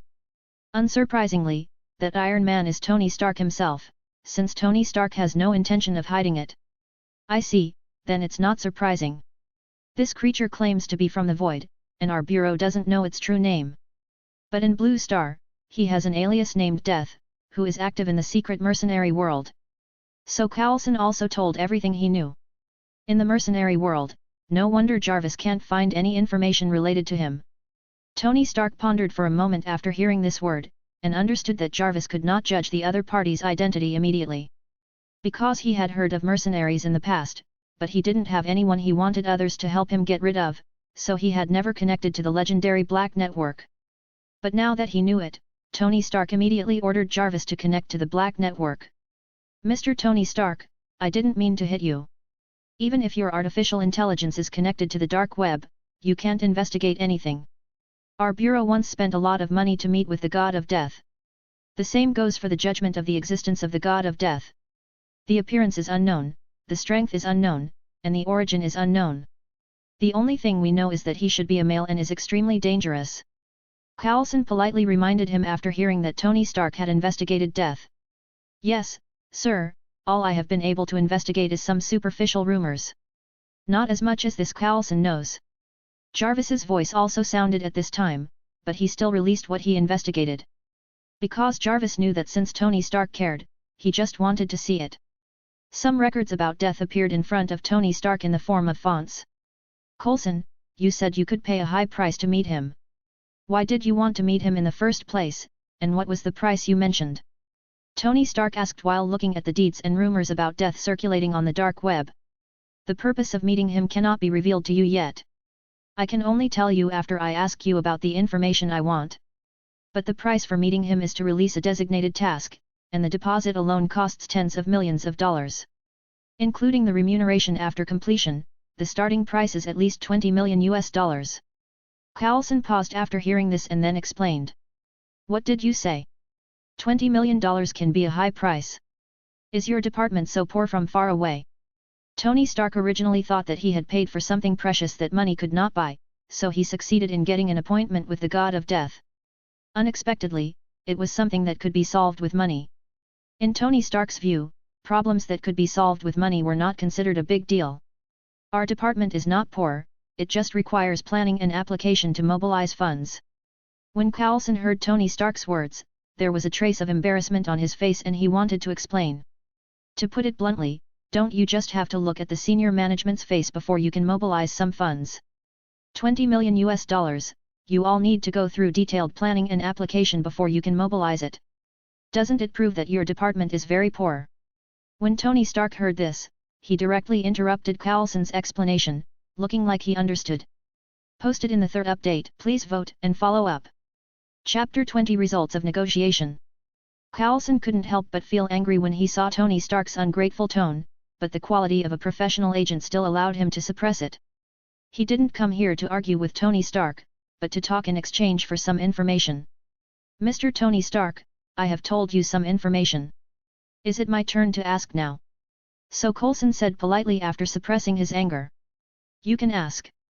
Tony Stark was a little surprised when he saw Coulson clenching his fists, obviously angry, but it only took him a few seconds to suppress it. But Tony Stark is also a man of his word, so let Coulson ask the question. Mr. Tony Stark, how did you get from? Coulson also started asking. Tony Stark also said everything he could say, except that he made the arc reactor. They have talked about making a steel armor and escaping, and even the subsequent transformation. Because the Mark II he transformed has already made its debut in the world. After listening to this, Coulson was completely convinced that the armored man of Iron Man was rumored to be Tony Stark. He was also sensible and didn't say anything to ask Tony Stark to hand over this technology to the country. I see, you are indeed Mr. Tony Stark. Your mind is a huge treasure. Coulson directly praised Tony Stark with admiration. Isn't it already recognized that I am a genius? Tony Stark accepted the compliment without any humility. Then can I ask, Mr. Tony Stark, what exactly do you want to do with the suit of armor you made? You saved some people in Gumarah, Afghanistan, and you went to clean up some of the trouble left by Stark Industries weapons. Or do you think you have the ability, so you want to help them? However, when Coulson looked at Tony Stark's stinky response, he did not deliberately criticize or argue, but confirmed Tony Stark's will. Superheroes have to be good-hearted, and Tony Stark used to be a free-spirited playboy. Do such people have kind hearts, have great love and are willing to contribute to Blue Star? Coulson could only put a question mark on this before he knew more about it. A little bit of both. Tony Stark heard Coulson's words, thought of Ethan, paused and said. Ethan sacrificed his life to save him, and Gumarah is Ethan's hometown. He cannot bring Ethan back to life, but at least he must protect Gumarah's peace. Will you help other people in danger in the future? Coulson heard both, his eyes lit up and he asked again. I'm not sure, Gumarah is the hometown of a friend of mine, so that's why I want to protect it. As for the others, I can't get the answer until I meet them. Tony Stark heard this and spread his hands. Mr. Tony Stark, in fact, because of the existence of aliens. So Blue Star's current situation is not optimistic. When Coulson heard these uncertain words, he hesitated and decided to tell more information. I already know this. Doesn't the death god you mentioned come from some void? And when he talked to me a few words, he also talked about the universe. My technology is only powerful and advanced compared to humans, but it is still too weak compared to the universe. Tony Stark waved his hand when he heard this, and said with some dissatisfaction in his eyes. Since he took over Stark Industries, he has invented advanced technologies for mankind time and time again. He had always been proud of it, but the god of death actually said that his technology was still too rubbish. How could he be convinced? Mr. Tony Stark, don't you want to know why our agency met with Mr. Death? Before I explain this, there is one thing I want to explain to you. Aliens have visited Blue Star decades ago. That time a superhero with superpowers appeared on Blue Star and helped us humans successfully resist the alien attack. The time when aliens have existed is unknown, but it is certain that their technology is more advanced and developed. Mastering technologies such as space jumps, space battleships, etc., these are currently beyond the reach of our Blue Star humans. It was also from that time that my commander, Nick Fury, wanted to create the Avengers to guard against threats posed by the arrival of aliens in the future. Coulson heard Tony Stark's dissatisfaction, so he also wanted to win over and began to explain. You didn't find someone with superpowers but found me. It seems like your progress is not going well. After listening to this long speech, Tony Stark immediately captured the meaning of Coulson's words. Yes, people with superpowers did appear in Blue Star in the past, which proves that there are other people with superpowers among humans. But humans are a race that is xenophobic and is also afraid that others will regard them as aliens. People with superpowers are almost always hidden, making it difficult for people to discover and find them. You have also seen some of the rumors and records circulated by the god of death on the dark web. Some of the tasks he accomplished were beyond the scope of human capabilities. After investigation and discussion, we all agree that Mr. Death is most likely a strong man with superpowers. Even if he is not a superpower, his strength is far beyond that of ordinary people. So we made an appointment with him a few months ago.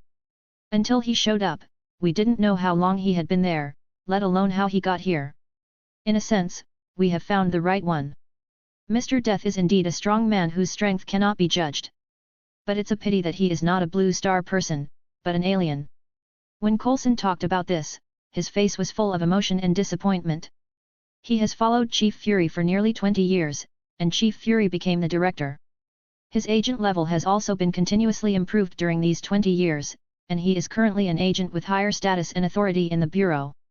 After decades of investigating various strange events while performing tasks, he was finally able to find a person with superpowers. Coulson was naturally overjoyed, but what happened next could only be described as disappointing as he was happy. And they also learned that the legendary god King Odin may not have much life left. Blue Star may no longer have shelter, if it doesn't find some powerful heroes to form the Avengers Alliance and have some countermeasures. By then, what humans will face will most likely be massacred by aliens or even enslaved. But Chief Fury said not to spread the news that Odin might die soon. Because if what Mr. Death said is true, God King Odin and the ASA Protoss have been protecting Blue Star. When the people of the ASA Protoss actually came to Blue Star, they were saying that God King Odin's lifespan was short. So even if the ASA Protoss originally wanted to protect humans, they would still have a grudge against them. Tony Stark saw that what Coulson said was true, because the emotion and disappointment on Coulson's face could not be faked. Then you came to me because you thought I had a sudden burst of superpowers and that was why I was able to escape from Afghanistan. It's just that Tony Stark changed his position and understood the meaning of Coulson's words immediately. Yes, but I never thought that Mr. Tony Stark, you would rely on your clever mind to create a steel armor that is comparable to the latest fighter jets. Although you are not a superpower, in my eyes you are equivalent to a superpower. Coulson didn't hide anything after hearing this, and directly expressed his feelings and admiration. According to your Bureau's policy of action, you are specifically investigating people who may have superpowers.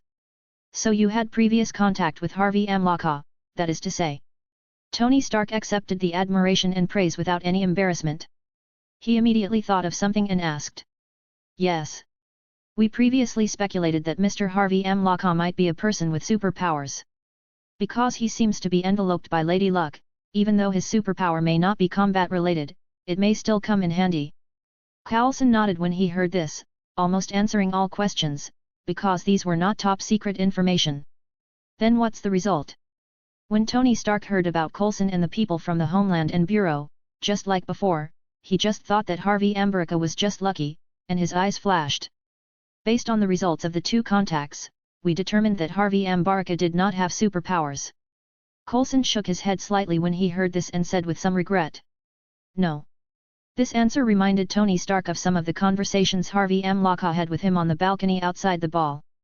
The calmness and indifference that Harvey Amlaka inadvertently revealed when he talked about Obadiah Stane. It was as if Obadiah Stane was really as insignificant as trash in the eyes of Harvey Amlaka. It looks like Harvey Amlaka has something to rely on.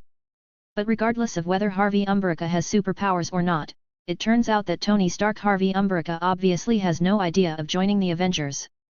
I understand what you mean. Blue Star is in a moment of crisis. Your Bureau wants to create the Avengers Alliance to jointly resist alien invasions that may occur at any time in the future. But now Stark Industries is in a moment of transformation, and I have a lot of things on my hands. So I have to think about joining the Avengers again. But if there are any major disasters or potential threats in Blue Star, you can contact me and maybe I will help you. Tony Stark thought of this, looked at Coulson and said. The appearance of the God of Death forced Tony Stark to believe that there were aliens in the universe, and that those aliens had quietly arrived at Blue Star. Therefore, he needs to find a way to get Stark Industries' successful transformation on the right track as soon as possible, so that he can devote himself wholeheartedly to the research of steel armor. It's a pity that he doesn't know what kind of abilities and strength the God of Death has, so he can't make a targeted armor. But since the God of Death is on Blue Star, he will definitely find out one day. I just hope that day will not be too late. Okay, thank you very much, Mr. Tony Stark.